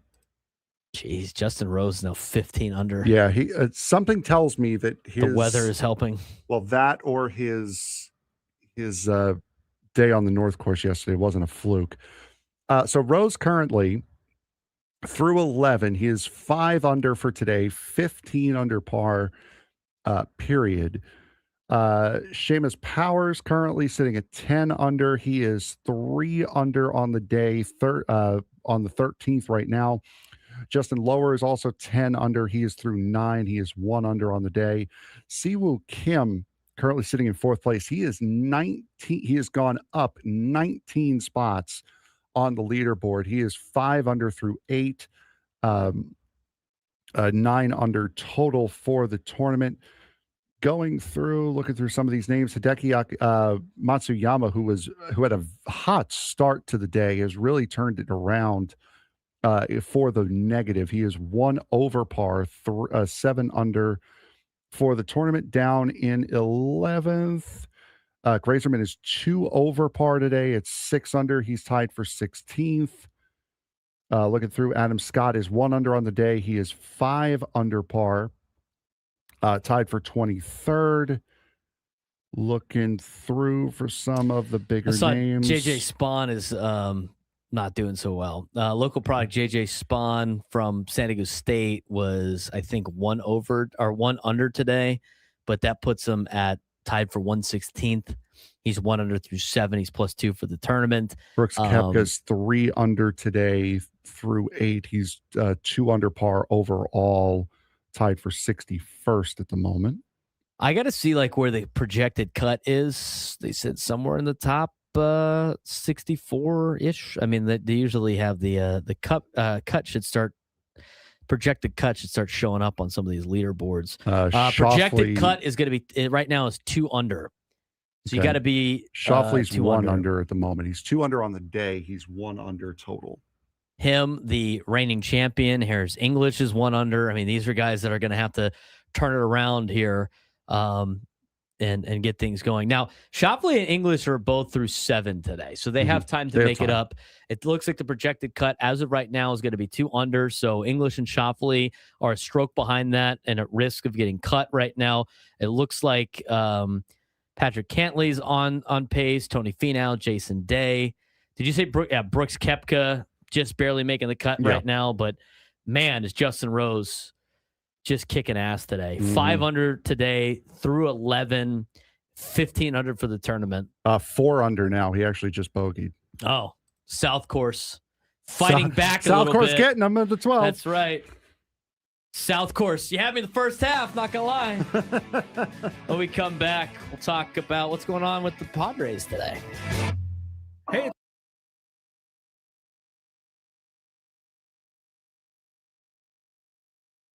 This week at University of San Diego. If you missed anything that we have said already, if you're driving around, we're talking about the promotional giveaways for the Padres here in 2026. If you want to check out the website where you could get this, is padres.com/giveaways, and it'll have the whole list. And again, if you want to buy tickets to these games, you could start going. The single game tickets are on sale on Tuesday, February 3rd.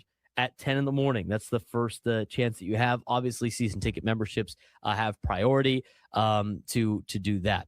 As we move along, we got the patriotic Aloha shirt for the day after Memorial Day.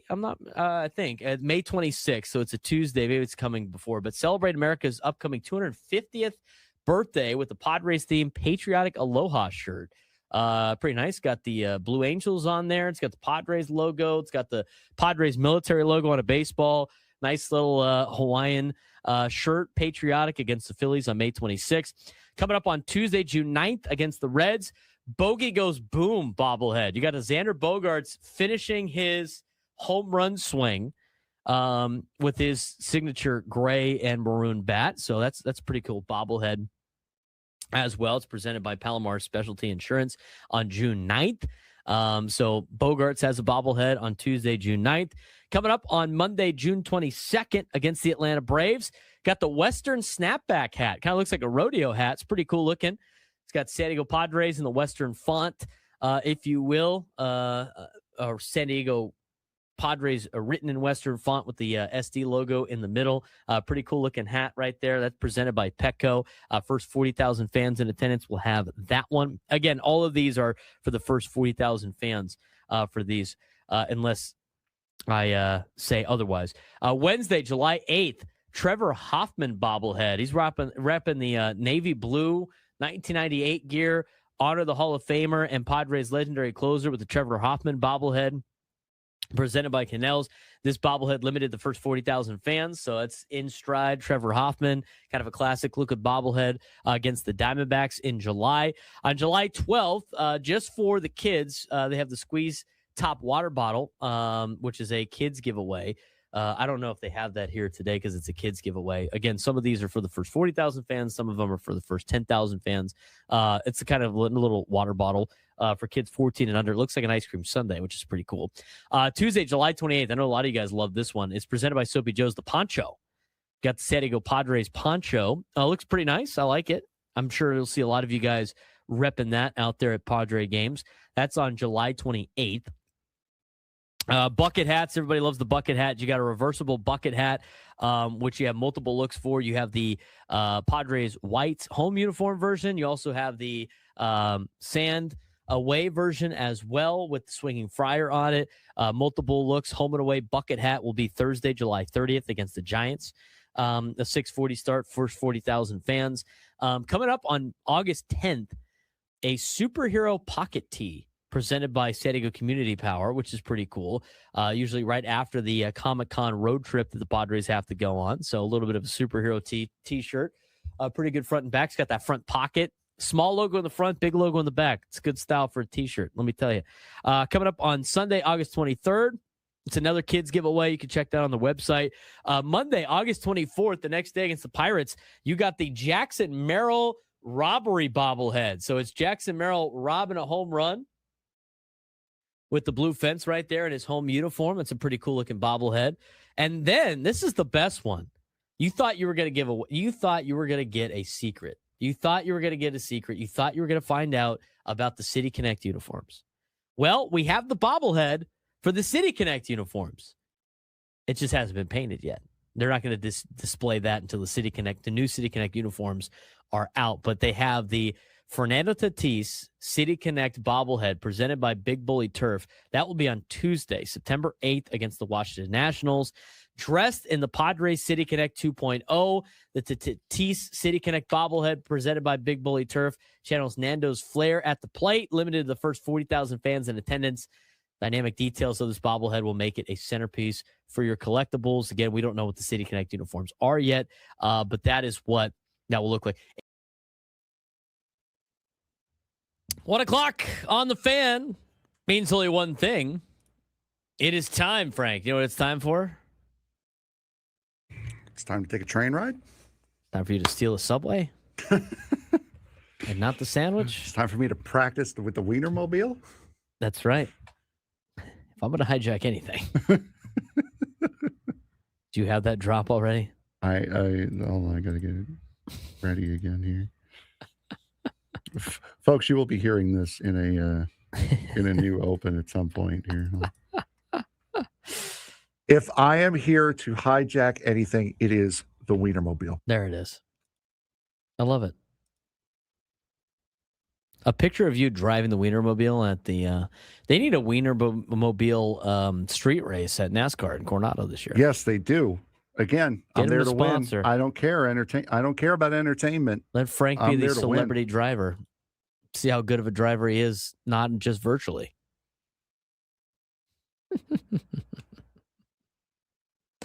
All right. Aside from that, what is it actually time for? It is time for today's biggest fan. Ryan Gabrantina in National City. Ryan Gabrantina in National City. You are today's biggest fan. Give us a call within the next 10 minutes at 833-288-0973, 833-288-0973, and you'll qualify for our grand prize, 20 tickets for you and your friends for a night in our Odyssey Suite at a Padres game with all the fan staff later this season.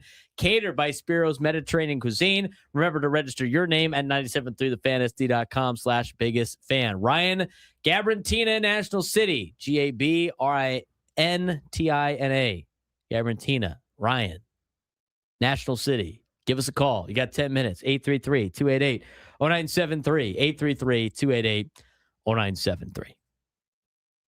Way to go, Ryan. Nate. Juan. Still saying fake name. Go Aztecs, a.k.a. James. Creative name generator. Awful. It's funny, that same energy isn't kept up when they do get called. Like I haven't seen Jocelyn shout fake name. All of a sudden it's no longer fake names. Now they're like they believe in the names all of a sudden. Jake Waters, I guess you got to mix in some real names just to keep them honest, like Jake Waters. Yeah, apparently this morning. Yeah, congratulations to Jake. Love it. All right, let's get to, do you have that sound ready to go? I do, yes. We're having Joe Musgrove on tomorrow, and Sam decided to ask him all the questions we were going to ask him tomorrow. So, yeah. I guess you get the interview today instead. Thanks, Sam. Appreciate it. Just kidding. We got some other stuff, of course. Joe Musgrove they're doing a lot of community work today throughout San Diego. The Padres are. He's out there. Jackson Merrill. We saw Fernando Tatis Jr. Walking around, and they're doing a bunch of community involvement things today on the Padres community tour. So they're out and about throughout San Diego, doing a lot of great things in San Diego. And Sam Levitt had the time to catch up with Joe Musgrove. It's posted on our 97 Through the Fan Twitter page, but he asked Joe Musgrove about his return to the mound, this year's preseason Camp 44, and some of the group's beach workouts that have been seen on social media. Here's what Joe Musgrove had to say as kind of like his offseason recap going into the season. What are the emotions as you lead up to not only spring training, but ultimately your return? Yeah, really good. Doing Camp 44 this week and getting everybody back together kind of reignites all the juices and kind of reminds you how close we are to getting this thing going. For me personally, just being on the sidelines and, trying to involve myself in a different aspect over the last year has been it's been really good for me. It's shown me a new side of myself, and I've developed other sides of my game, but I'm more excited than anything just to get back on the field and have a chance to compete. So, really exciting time for me. Camp 44 in particular is something you started a few years ago. How's it been this time around? Really good this time. I think we got our group size right. In the past it's been, heavy on the head count of people, and it gets a little difficult and it becomes very structured. So I think this time we had a great number of people, and we're able to get everything in the week, a couple times at the lab, a couple times at the field. We did a beach day, boat day. So just a really fun week all around, and impactful week full of work. I do have to ask you about the beach day, because videos were circulating on social media. You see Nando running towards the water, racing. What was how did that come about, the beach day in particular? Yeah, that's something that we do every Wednesday in the off season with my gym that we run, Symbiotic. You pay a lot to live in San Diego, so we make it a point to get outside and spend a day out there working out on the beach. And it's usually midweek, so the Wednesdays are kind of like recovery days, where more movement based, a little bit of running around, but we try to make it a fun day and not too strenuous on the body. And then everyone jump in the water after and kind of rinse and reset yourself for the rest of the week. But something we've done for a while, so bringing the guys out here, I wanted to show them a little bit of what we do in the off season, and a good break to get out of the field and out of the same setting and get a new change of scenery. It's good to see. It's good to check in on Joe. Sounds like he's doing really well. I like the I love the team bonding stuff that the Padres decide to do. Now, maybe a lot of other teams are doing this as well, as they just not on social media, but it's cool to see a lot of the stars coming back to San Diego early, getting some workouts in, working out as a team before they do it officially at spring training and when pitchers and catchers report. I think this is a real sign that the team is a close, tight together group, and also a team that's built for success this season. And a team that, these are the type of teams that usually do very well in the season. And I think with the way that they've been able to do this, and the way that they have done the Camp 44, I think it honestly leads to a lot of these guys showing up to spring training early to get the work in. And that's what you want to see out of your Major League Baseball team. Guys that really want to win, guys that are there, to win a World Series and think about it from an outside perspective and not just centrally on what they could do for themselves. I like this. I love the way that they have done Camp 44. I think Joe Musgrove's done a great job since he came over to the Padres and being a leader from a starting pitching spot, and being a leader, even though last year he wasn't able to play on the field with all of his teammates. Yeah, absolutely. And it also sounds like they kind of figured out some of the issues that they had last year and are trying to work those out. And it's great to see that extracurricular team bonding, especially out in public too. I mean, we hear, oh yeah, we're great, we're tight-knit group off the field and all this stuff. You never really see any of that. And now to be able to see it the way we have with the beach stuff, and now today, the Padres Community Day, getting that outreach, and then of course Fan Fest tomorrow. It's very nice to see these guys out publicly, not worrying about, oh, is someone snapping a picture, us being a cohesive, gelled together group like possibly they weren't last year. Yeah, I think every year they have been more of a gelled group than they were like when they first started here. Like in 2018, 2019, I think you've seen them go through some growing pains. But I think that's a major benefit to the Padres having these guys on long-term contracts. Like the downside, obviously, is you're going to have aging veterans. You already have some aging veterans that are making a lot of money, all as part of your team. But I think there's something to be said about a core group of guys that have played alongside each other for so long now, that I think that plays a big role in chemistry in Major League Baseball. I think it plays a big role for baseball in general when you have a team that you're familiar with and you have a group that you're familiar with. And sure, you add a piece here and there, but I think that really sets the tone for what the new era of Padres baseball could be. I think, and again, when talking about Padres baseball, before this new ownership group took over, and before the AJ Preller era, and before all of this, they had no identity. This is an organization that had zero identity. They were just kind of here. And you could talk about the 1990s where they won the division in 96 and they won the division in 98. And, that was kind of there, but they were just kind of a team here in San Diego. It was an old PCL team that they upgraded to the major league level. They took their licks in the, late 60s because they started in 69, took their licks for most of the 70s. They got finally, into a division winner spot in 1984, went to the World Series, came up short. Then kind of fell off a little bit and then got back to it again in the, really the mid 90s. But they were a team that was one of the worst teams record-wise in Major League Baseball as an organization from start to finish. They have just recently climbed the way out of it. And aside from the ballpark being built, because you have to realize something when it comes to the Padres and their success. They started getting good in the 90s because the ownership at the time wanted a brand new stadium. Was it Prop C back then? Is that what it was? I can't remember. I mean, I was an infant, so I don't remember off the top of my head. But I do know that the team got good around the time they needed a vote to get Petco Park built because they wanted a new stadium. And when you want a new stadium, you usually put a lot of money into your organization. And so they did that, and they made the World Series in 98. And then they're building the stadium, right? And they cut everything back down. It's like, all right, well, we got the stadium, we got what we needed, but we got to get some juice going into Petco Park. And what did they do?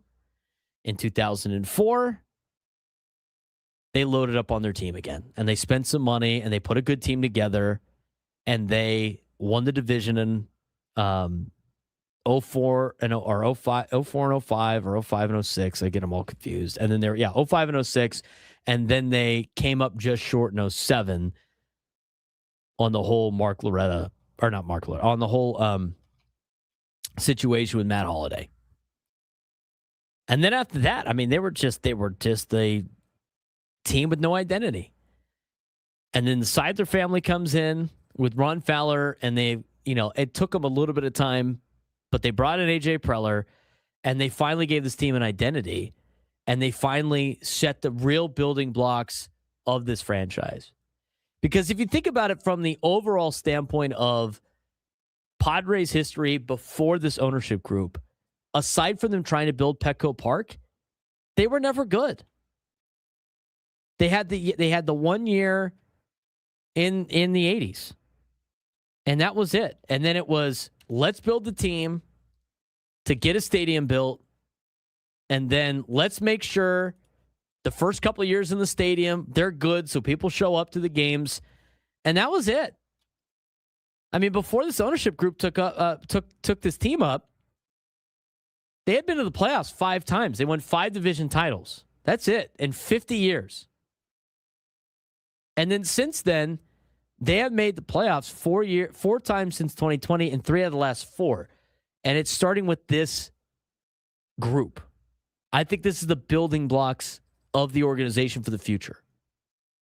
I think Peter Seidler came in and he built this foundation. And when everybody freaks out about window of opportunity and window to win, and it's like the window is closing and all this other stuff because you have aging veterans, I don't think that's the case. I think this is the start of the future for the Padres. You don't always just turn things around and win, but what this ownership group had done, and the current one, as the team is being put up for sale, they came in and they resurrected a franchise that really was a rudderless ship and had no direction. And now, being the only show in town, yes, there's San Diego FC and everything like that, but now not having to compete with the NFL and being San Diego's team, the building blocks are there for whoever takes over this organization to make this organization into a perennial winner year in and year out. Yes, they haven't won a World Series yet, but you know what? They had done something that they had never been able to do in their history, and that was make the playoffs 3 out of 4 years in a row by making the wild card. in 24, 25, 22, 2020, being able to make the NLCS for the third time ever. That comes with the building blocks of this team and of setting the identity of what this team could be. And I think that the players that they have had and signing guys to long-term contracts, it builds fans for life. It now is let the children of San Diego root for a team here in San Diego instead of, and I've done this speech before, I've done this spiel before, but when I was growing up in San Diego, rooting for the Padres, that was, again, a rudderless ship before this ownership group took over, you had a brand new team almost every single year. Who do you get behind? And a lot of kids growing up, when you did jersey days and everything like that, would support other teams. It would rep other organizations. And now you go around San Diego and everybody's wearing Padres stuff. It's great to see. That's the benefit of these long-term contracts. It's that and these guys having now that camaraderie and playing together as a team and knowing that this is the group and having a tight-knit group. And I think that's going to pay dividends here in the next handful of years. And the unfortunate thing, obviously, is where everything's at in Major League Baseball. Unfortunately, the team in your division can spend more money than everybody else in Major League Baseball, and there's a lot of loopholes that are affecting it. But I think that gets changed at the end of the season, at the end of 2026 with a new collective bargaining agreement.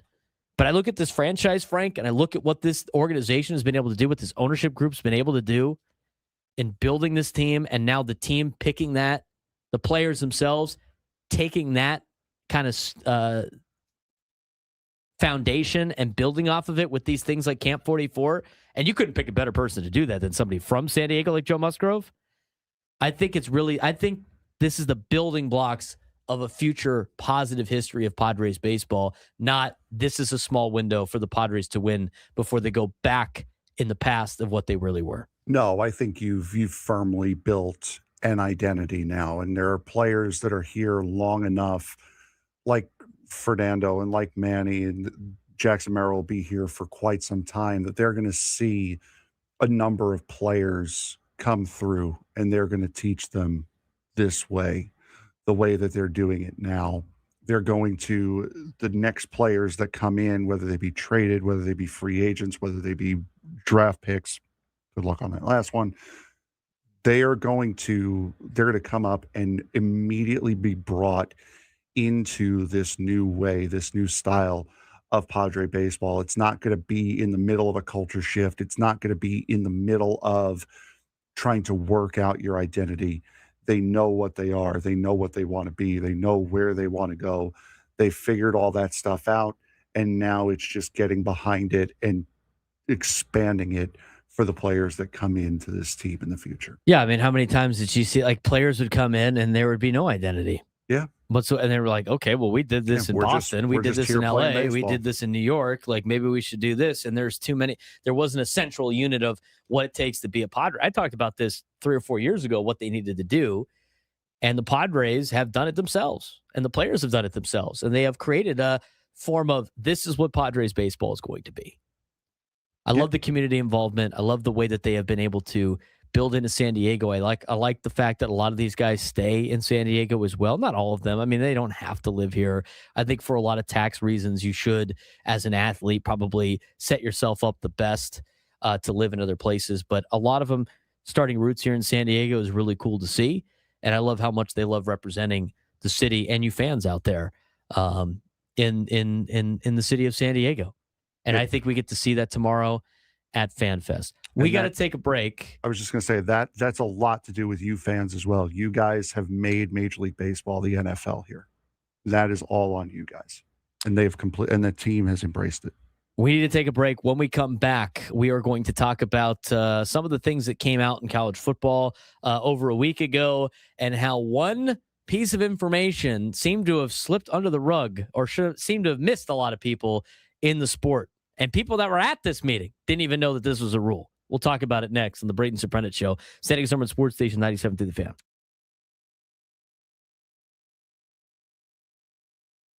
San Diego State continues to sit alone atop the Mountain West at 14-5 overall going into this week, 8-1 in conference. But this week is where the margin of error shrinks. Wednesday night, the Aztecs host Colorado State, a team who's 3-6 in the conference record, who's very misleading, by the way. It's a very good basketball team. Rams are finally healthy. They space the floor. They shoot the lights out. Number 2 in the nation in three-point percentage of 41.3%. Over the last 3 games, they're nearly 49% from deep, making more than 11 threes per game. That's important because that is the exact type of team that usually gives San Diego State problems. So going into Wednesday's game, that's a very tough competition for San Diego State. But we want to focus a little bit more about this weekend. It's a big game for San Diego State against Utah State in men's basketball. And when you look at this matchup, this is the best chance that San Diego State has at getting a quad 1 win. Yeah, absolutely. And San Diego State has the ability. We've seen them go in and at least play close games against conference rivals in tough places such as Grand Canyon a couple of weeks ago. May not have gotten the results you wanted to get, but certainly able to play in that atmosphere and be able to compete with Grand Canyon. Now, to go to Utah State, they had just gotten beaten in Grand Canyon right before San Diego State had gotten there. So both of those teams struggling in that atmosphere. Going now to Utah State, this is a great opportunity for the Aztecs to be able to separate themselves a little bit from the pack in the Mountain West, something that the football team wasn't able to do.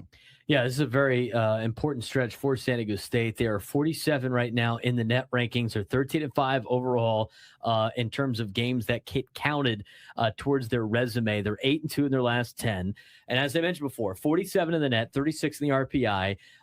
They are 32 in the ELO rankings. And then when it comes to the rest of their kind of, team sheet, when it comes to Ken Palm and all that fun stuff, the Aztecs right now have a pretty impressive resume, but they could still use a couple of marquee wins. They got to be able to beat Utah State in one of these 2 games. Now, Utah State's going to be a quad 1 opponent, both at home and on the road. Unfortunately for the Aztecs, they got to take them on the road here. And when you look at the way that the Aztec schedule plays out in terms of March Madness and potential resume where they don't have to win the Mountain West Conference tournament, it's going to be you have to split on the road with Utah State and New Mexico. They're both going to be quad 1 games. Now, Boise State is another team later in the year that might be able to play themselves into the top 75. You have to go to Boise State and get a victory there as well. But that's another quad 1 game. If you're San Diego State, you can't miss on quad 1 opportunities for the men's basketball team if you want to feel comfortable going into Selection Sunday and not having to worry about getting hot in a weekend in Vegas. And to me, that starts with Miles Bird. Miles Bird really has to put the team on his back in these next couple of games, and especially with Magoon Guath being out. And here's the deal. Magoon Guath being out is a problem, but not that big of a problem because he was coming back from injury. He's already missed a significant amount of time, but this is Miles Bird's biggest opportunity to take over, be the scorer for San Diego State. We see him play emotionally, and it affects his offensive game, but defensively, it definitely makes him a lot better. He's done a lot of great things on defense, but now the Aztecs need him to really step up and be that player, be that number 1 player on this team, and let the supporting cast help Miles Bird be that player that he wants to be, that NBA rising star that he thinks he is, that a lot of us have seen and see the potential of him becoming. Yeah, absolutely. And he is going to be the engine that drives this team right now. Where Miles Bird goes, San Diego State basketball is going to go. And remember, right now, you're seeing a lot of projections for San Diego State. You're seeing them around 11th place in whichever region they're going to be. That's partly because they're leading the conference right now. If they do start to tumble, if they do start to fall, they're not going to stay there. The Mountain West very well could be a 1-bid league this year. So you have to get these big wins, preferably on the road, because they do impact a little bit more. But San Diego State really has to buckle down here for the end of this conference schedule. There's a lot of tough games for San Diego State coming forward that don't give them a big reward in terms of a resume. But while the men are navigating some landmines, the women flat out imposing their will. 16-3 overall, 10-0 in conference play. Aztecs pulled off one of the grittiest wins you'll see all season, a 46-44 victory at Colorado State that happened during our show. Yes. On Wednesday. They went 0 for 12 from 3, scored the fewest points in a win in program history, still found a way to win with defense and rebounding, and an impressive start to conference play for the Aztecs women's team. They are looking like a team that could be built for March. But that's it for our update. San Diego State Aztecs update. We'll get you back next week.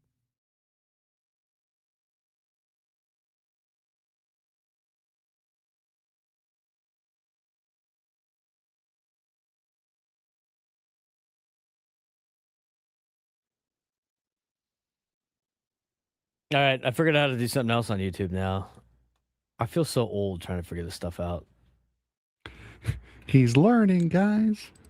The apparently GIFs are now. I don't know what supers and GIFs are, but you can do that on our page now. That's cool. Supers and GIFs. Super chats, I know. Yeah, that wasn't allowed, I guess. Oh, now it is. Now go. you can super chat. I don't know what that means. Which that's paying to. Oh, nice! You can highlight actually do that on our page now, which is Yes. great. And you can also give gifts, I guess. Give us gifts. Oh, gifts! I thought you were No, not like the little were- graphic, like Yeah, an I thought actual. you were Here's a mi- present. I thought you were pronouncing GIFs. No, gifts. It's GIFs. GIFTS. Yeah, that's No gifts for you. Yeah, no, I wouldn't expect any because Yeah, because you think I'm mispronouncing GIFs. yeah, It's a gift. gift. There's also what's a super sticker?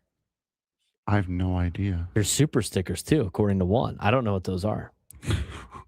But you know what? We take them now. We got it. That's all I got to say. So we accept. We accept all stickers and super stickers and gifts and all that fun stuff. Thank you very much. We appreciate all of you that have done that. I'm going to learn more about YouTube. Like, oh, wow. Super sticker. Hey, Buzz. Look at Nate. Thank you, Nate. Super sticker. Oh, you can see in the chat what the super sticker is. It's a number one. It's a pair. Is a number one fan. Oh, that's cool. You could say, oh, what chat? The YouTube chat? Like actually on Yeah, YouTube? the YouTube chat. Yeah. Interesting. I wasn't Wow. expecting it. The wow wasn't necessarily for Nate. It was the fact that those super stickers are $10. Well, I guess I don't know. You know what? These guys are locked in. They understand the YouTube stuff. I don't understand it, but you know what? I'm starting to get it now. Super stick. You got to come. You know what? You said you had somebody that can make membership badges. Yeah. Oh, well, I know people who know people. Yes. You know people that know people. What do you Yes. mob? Again, Do you know people that? stop asking questions. Do you know people that? You obviously know people that hijack subways. Apparently. No, I know of people Ah, That gotcha. That's what it is. Thank you for the super sticker. yeah, that's a mustache. Is that? I gotta go. Look right at as the we're talking. I gotta right look as at we're the talking chat about now. me being. Oh, he's advocating for the there's stash to come back. Stickers. Oh, I'm on the StreamYard and I don't. It's just Yeah, no, we random can't things. see I on can't this. see it. But on the actual chat, that's kind of cool. There's Oh like God, stickers. yeah. Oh yeah, there they are. See that? Yeah. You do know all about train thieves, apparently. Anyway, we Oh my appreciate it. God, please. Engage with your audience. Oh, look, I could do I'm Q&A. not doing- I'm members not only live stream. You could look at this. This is fun. I'm not doing this as a bit. Please, for the love of it all, do not spend $50 on a virtual sticker. I'm being serious about that. Do not spend $50 on a virtual sticker. Okay. Well, no, there are some here for $50. How do you Don't do to that. show your support? Super sticker, super chat, membership giving. Super stickers. Oh my God. People, that's crazy. Look at all these. It would be very appreciated, but please, there are better places to spend your money. Do not spend $50. Hey, you know what? This on is a like super when sticker. somebody asked, you know what? When they told you to upgrade the first class and somebody was willing to do it, now you have to accept it because now they're just going to do it for you. Yeah, buy Again, yourself that- something nice. And again, that wasn't one of those, hey, don't do this, guys. Wink, wink. That was a genuine, please don't do this. Are we going to have that on Ben and Woods on Monday? What? The don't do this of you Oh, telling these guys? I guess so, huh?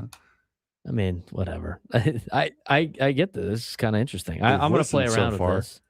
This is kind of cool. I like this. Yeah. I'm good at spending other people's money, Frank. I don't know why you're not.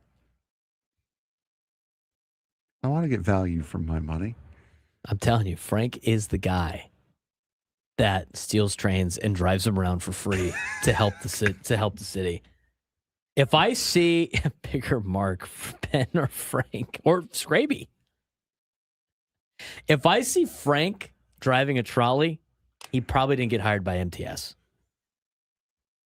He found a way to pilot it himself, and he's just doing a nice thing. All I can think of now is the Grand Tour episode. There's, the Grand Tour? No. It was an Amazon. It's an Amazon Prime show with James May, Jeremy Clarkson, and Richard Hammond, the old Top Gear UK guys. They were at a train yard, and Clarkson and Hammond are sitting there going, James May is going to be so happy right now. And then all you see is May go past on a shunter train. He just shouts, guys, I'm on a shunter. This is awesome. Like he just goes driving past, and they both left laughing at him. It's like that's the only thing I see right now when you say that. I wanted to get into this. We might have to get into it next week. I wanted to get into the. We have Drake Hills. We have Drake coming up soon. Drake's not as psyched about Oregon basketball as he is Oregon football. They're getting bodied right now in the Big Ten for basketball, which is unfortunately not helping the Aztecs, because that's kind of like their. Do you know the Aztecs' best win non-conference is Utah Valley? Do you know that's their best non-conference win? Boy, oh boy! I'm sure that's not going to look that great on a resume, but at least they got some of the Mountain West wins in there. But what's more, that or the fact that, they beat Oregon.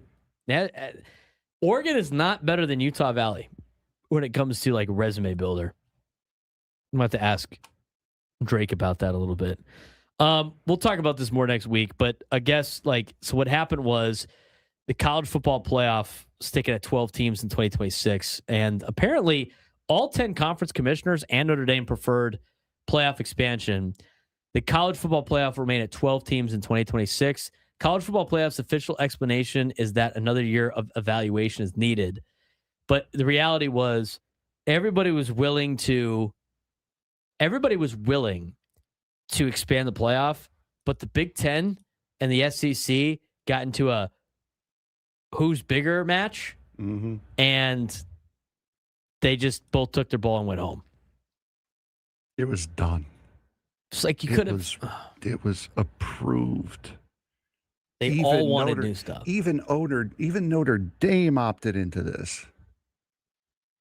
And it was the Big Ten. But you have to keep track. Like Jake had his comments on there, right, about the TV contracts, and the TV companies are the puppets of this. They're the puppet masters of this, right? It's not. I totally believe the whole.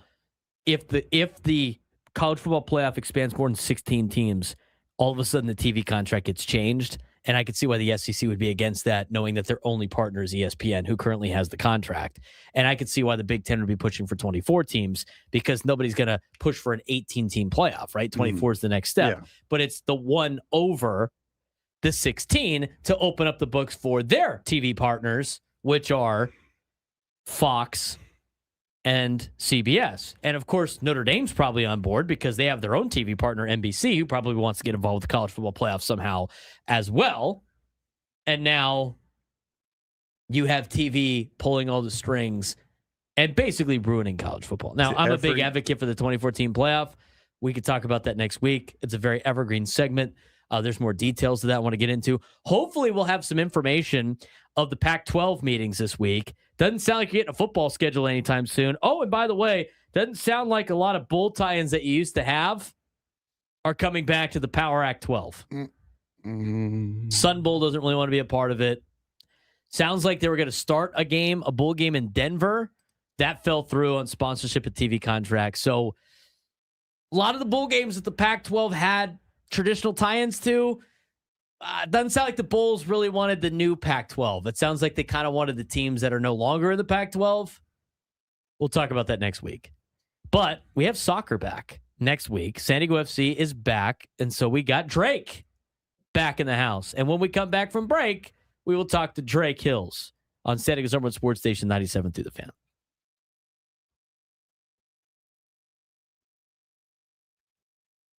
San Diego Gulls are right in the middle of a Pacific Division playoff race, and this past week perfectly summed up who they are right now.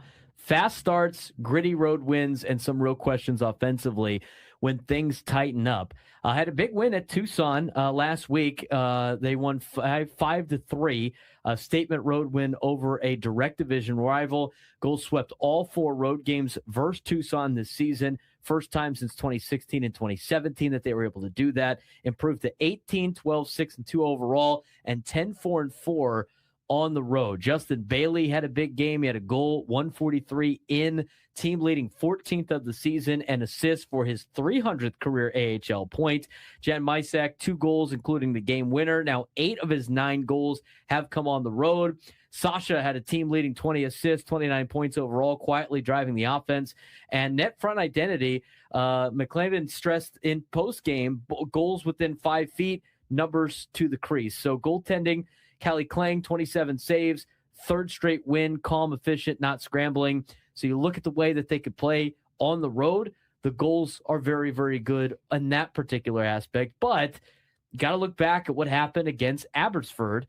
Even though they had a couple of good games against them not too long ago, a little bit of a reality check in their last game. They got swept by the Canucks, who are the worst team in the Pacific Division, shut out 4-0 in the finale despite 30 shots.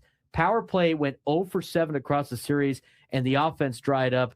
Win space disappeared. It's a very young team, Frank, but it's a team that's still trying to figure out how to win on a daily basis, and the power play has been a big problem for them. Yeah, absolutely. And that's something we talked about with Matt McIlvain when we had him on right at the beginning of their season, was there are a lot of young, good players here, and these guys are going to get the time to develop now because the Anaheim Ducks are as good as they are. So these younger players aren't going up and learning on the job effectively up in the NHL.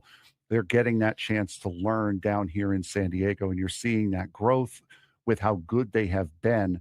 But yeah, that back-to-back against Abbotsford really, really highlighted a couple of big issues. I believe he said they went 0 for 7 on the power play over the course of the 2 games. Not great at all if you're looking for that growth, but could also be just a little bit of a hiccup. Taking a look at where they're at in the standings right now, they're in 6th place in the Pacific Division with 44 points, leading Tucson by 1 point in the standings, who are at 43 points. They're in 7th place. 1 point separation, as mentioned before, but these are 4-point games every night because you're right there competing with Tucson.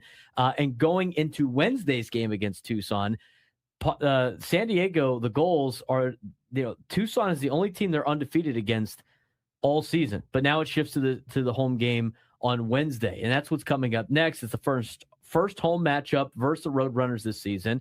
Chance for a 5th straight win over Tucson, 1 of 4 games before the All-Star break, and after that, they got 27 games left.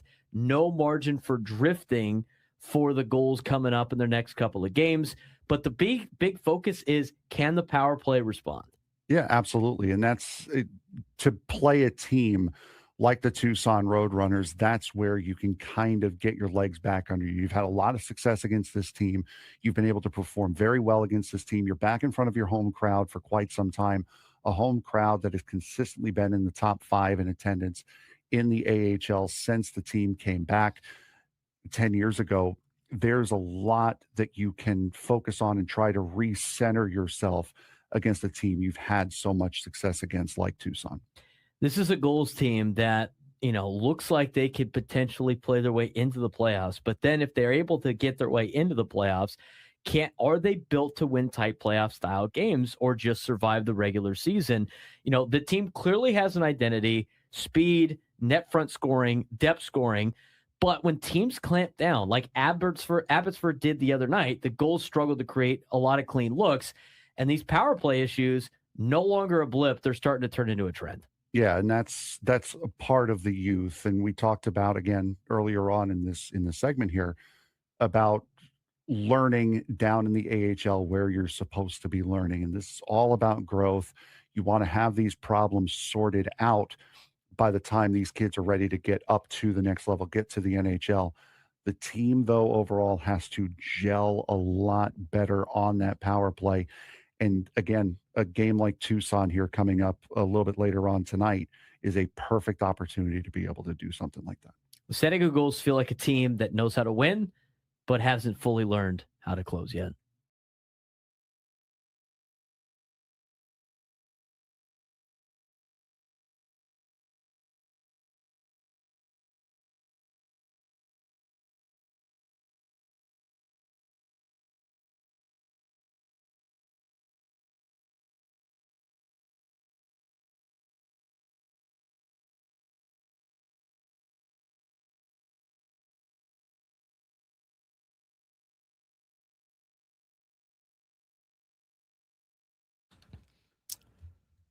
All guys joining us on the fan hotline. Join us on the David P. Shapiro fan hotline. David P. Shapiro, criminal defense attorneys helping good people regain control of their future when charged with a crime since 2010. Visit davidpshapirolaw.com.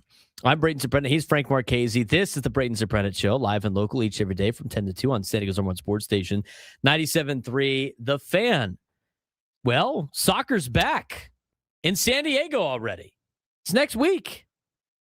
And what that means is we can start talking to Drake again on Fridays. Drake Hills joins us on the David P. Shapiro fan hotline. He is a contributing writer for Black Players for Change. He also contributes to ESPN.com for some international play as well. And we got a lot of soccer to talk about in this year with the World Cup coming to the United States. But Drake, we got soccer back in America's finest city next week. They're back. Indeed. Yeah, Braden. I mean, it's kind of crazy. I get it. San Diego FC is like, wow, already? You know, the fans are like, we already have soccer going already, but this is not normal. Like, we have the Champions Cup to talk about. And unfortunately for other clubs, especially at this level, that's not a given. This is something that San Diego FC has earned, and we're going to get a chance to see them against some of the best clubs in North America and the Caribbean. Yeah, let's talk about the CONCACAF Champions League and Cup and how this particularly works with San Diego FC qualifying after winning the Western Conference. Let's talk about what San Diego FC fans should be in store for this season with these games added into the MLS schedule.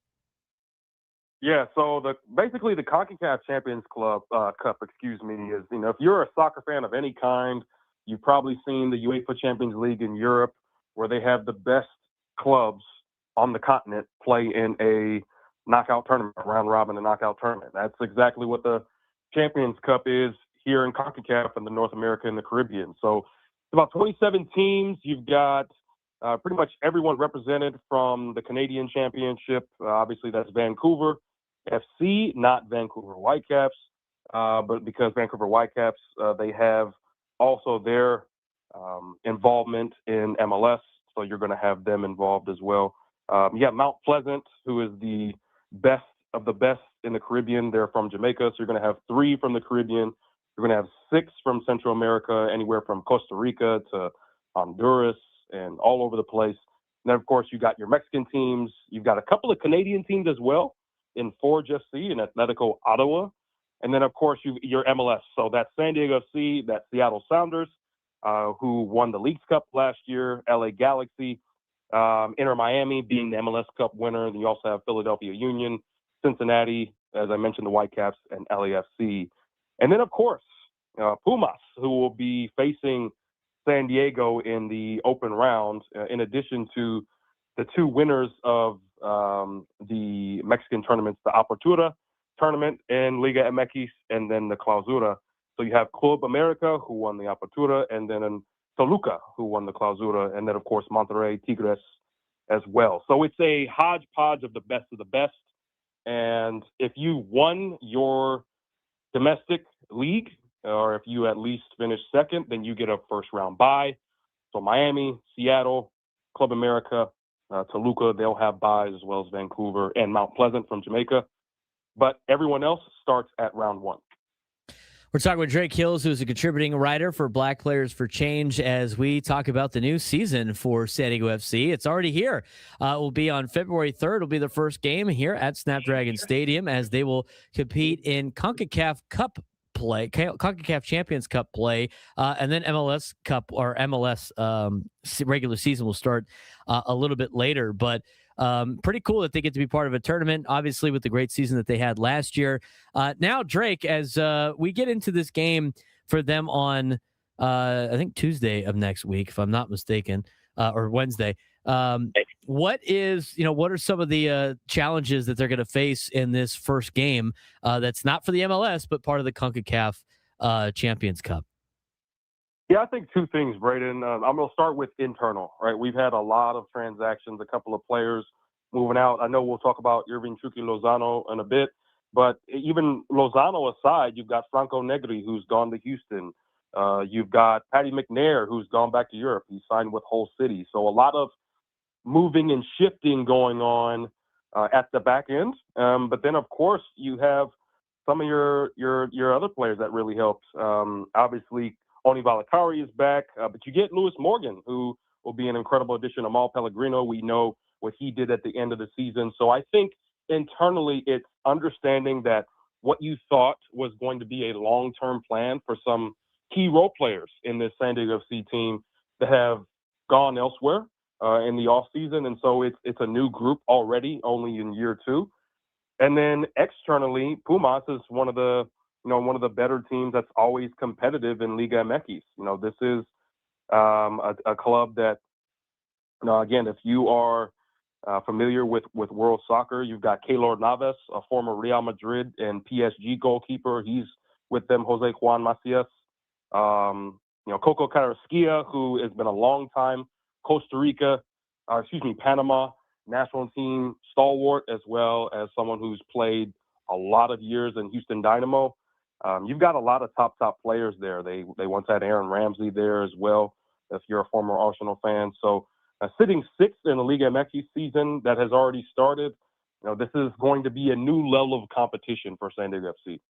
You might have explained it a little bit earlier, but just to reiterate on how these matches work, the first round, you get 2 games. You get one at home and one on the road. And then how does this play out? I think it's different than the way that the MLS structure was. I think this is more like international play that you see in a lot of other cups and different league champions, leagues and everything like that. But for the casual fan, explain to them how this particular cup works in terms of like the rounds, how many games you play, and how they determine who advances into the next round. Yeah, so you have essentially 4 weeks worth of round one matchups across all 22 teams that will play in round one. You have 5 of the teams, so that's 27 in total that are in the competition that already have byes into the round of 16. Then it's essentially a knockout all the way down to the final. So this tournament is going to take place from basically next Thursday until May 30th. That's when the final is. And so you're essentially going to have a home and home in round one. And then after that, it's just a knockout all the way through to May 30th. And so, to be clear, the first 4 stages are going to be home and away. So basically all you're thinking about in terms of a one-off is the final itself. So every club that gets a chance to play in this tournament is going to have an opportunity to play at home in the Champions Cup at each round. And then when you get to the final, then of course it's a one-off. That's a good explanation. That's especially with the way that this tournament's going to be. So this is going to be going on as San Diego FC is getting ready for the regular season and playing regular season games. We're talking with Drake Hills, who comes on to be our soccer guru each and every Friday during the soccer season, which starts on February 3rd. Already next week, San Diego FC will be back in action. But let's talk about kind of the offseason that San Diego FC has put together. I mean, obviously that they have invested in Mikey Varas to be the guy and be here long term. The Chucky Lozano situation continues to be very interesting for most people in soccer, and some other moves that were made for San Diego FC. How would you assess the San Diego FC offseason, and what's your opinion on the Chucky Lozano situation with San Diego FC? Well, I like that they were very, I guess you could say, anticipatory of what they were going to do. And based off of Lewis Morgan, who I've been following for quite a while now, since his time at Celtic. And he came to MLS. He's been with Red Bulls. He's been with Miami for the better part of, since pre-pandemic, essentially, he's been playing in MLS. Wilson Eisner, you've got Kieran Sargent, obviously very well-known last name. Oswald So from B93. You sign Anders Dreyer to an extension. But again, the biggest signing for me was Lewis Morgan, because what that does is tell me that Chucky Lozano and the plans that don't include Chico Lozano have basically been in play since the end of last year, which brings me to Chucky. This is a tough situation, not for either of the clubs, both currently San Diego State and whoever Chucky is going to go to. It's a tough situation for Chucky Lozano because it's a World Cup year. And World Cup years, if you follow the game, you'll know you really don't want to make any movements but ahead of a World Cup, because you're trying to make the team, which Chucky Lozano's relationship with the Mexican Football Federation has been rocky, to put it politely. Jimmy Lozano, who is someone who was at the top of the federation that Chucky did not have a great relationship with. The last coach that has had a great relationship with Chucky Lozano, the Mexican national team, has been Tata Martino, who's now back with Atlanta United, who I think, apart from Houston Dynamo, is probably one of the two destinations that look attractive, at least from a tactical perspective. Now, as far as Chucky Lozano is concerned, I don't think the problem is a potential team fit. The problem is his salary. Well, let's talk about that, Braden. I mean, the fact that this is a guy who is about $5.25 million difference in terms of guaranteed salary between Lozano and your best player, who is Anders Dreyer. Think about that. Chucky Lozano is getting guaranteed compensation as far as the 2025 salary, $5.25 million. The $5.25 million difference. Now, of course, that's under the contract that Anders Dreyer had before he had his extension over the offseason. But that is just telling you that a player who's earning a little bit over $7.5 million in guaranteed compensation, I don't think that a club in Mexico or in Major League Soccer is willing to pull that trigger. So the problem is, will Chucky Lozano be willing to take a significant pay cut to go to, let's say, a Cruz Azul in Mexico, who is one of the most successful top teams in Mexico and a reigning champion? They have some business to take care of as well to make way for him. But then internally, I don't think he's going to get anywhere near $7.6 or so million a year to go to a Houston or to go to an Atlanta. So the biggest problem for Lozano is, are you willing to take a pay cut to find your next team before the 2026 FIFA World Cup?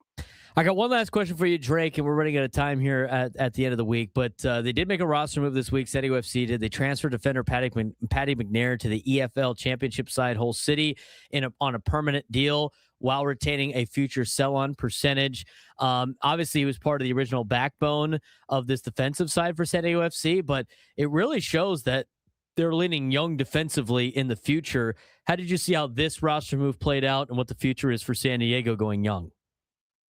Yeah, I mean, Ian Pilcher has kind of come in and put in a good shift for San Diego FC, or at least on paper looks like a good signing for the future.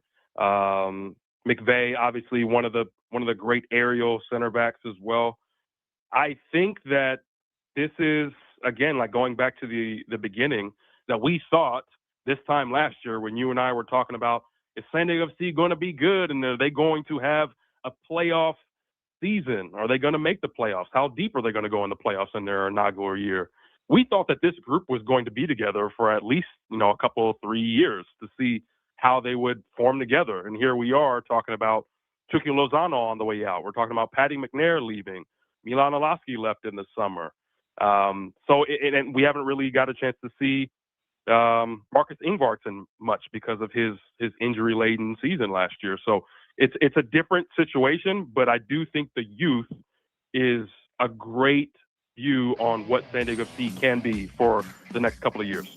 Drake, it's good to talk to you again. It's good to have you back for the soccer season. Look forward to next week as we recap the first game of the CONCACAF Champions Cup. Drake Hills joining us from Black Players for Change. He'll be joining us next week. Big appreciation to him for joining us. He's Frank Marchese. I'm Braden Surprenant saying so long for the weekend. We'll talk to you guys on Monday. Gwen and Chris coming up next. See you guys tomorrow at FanFest.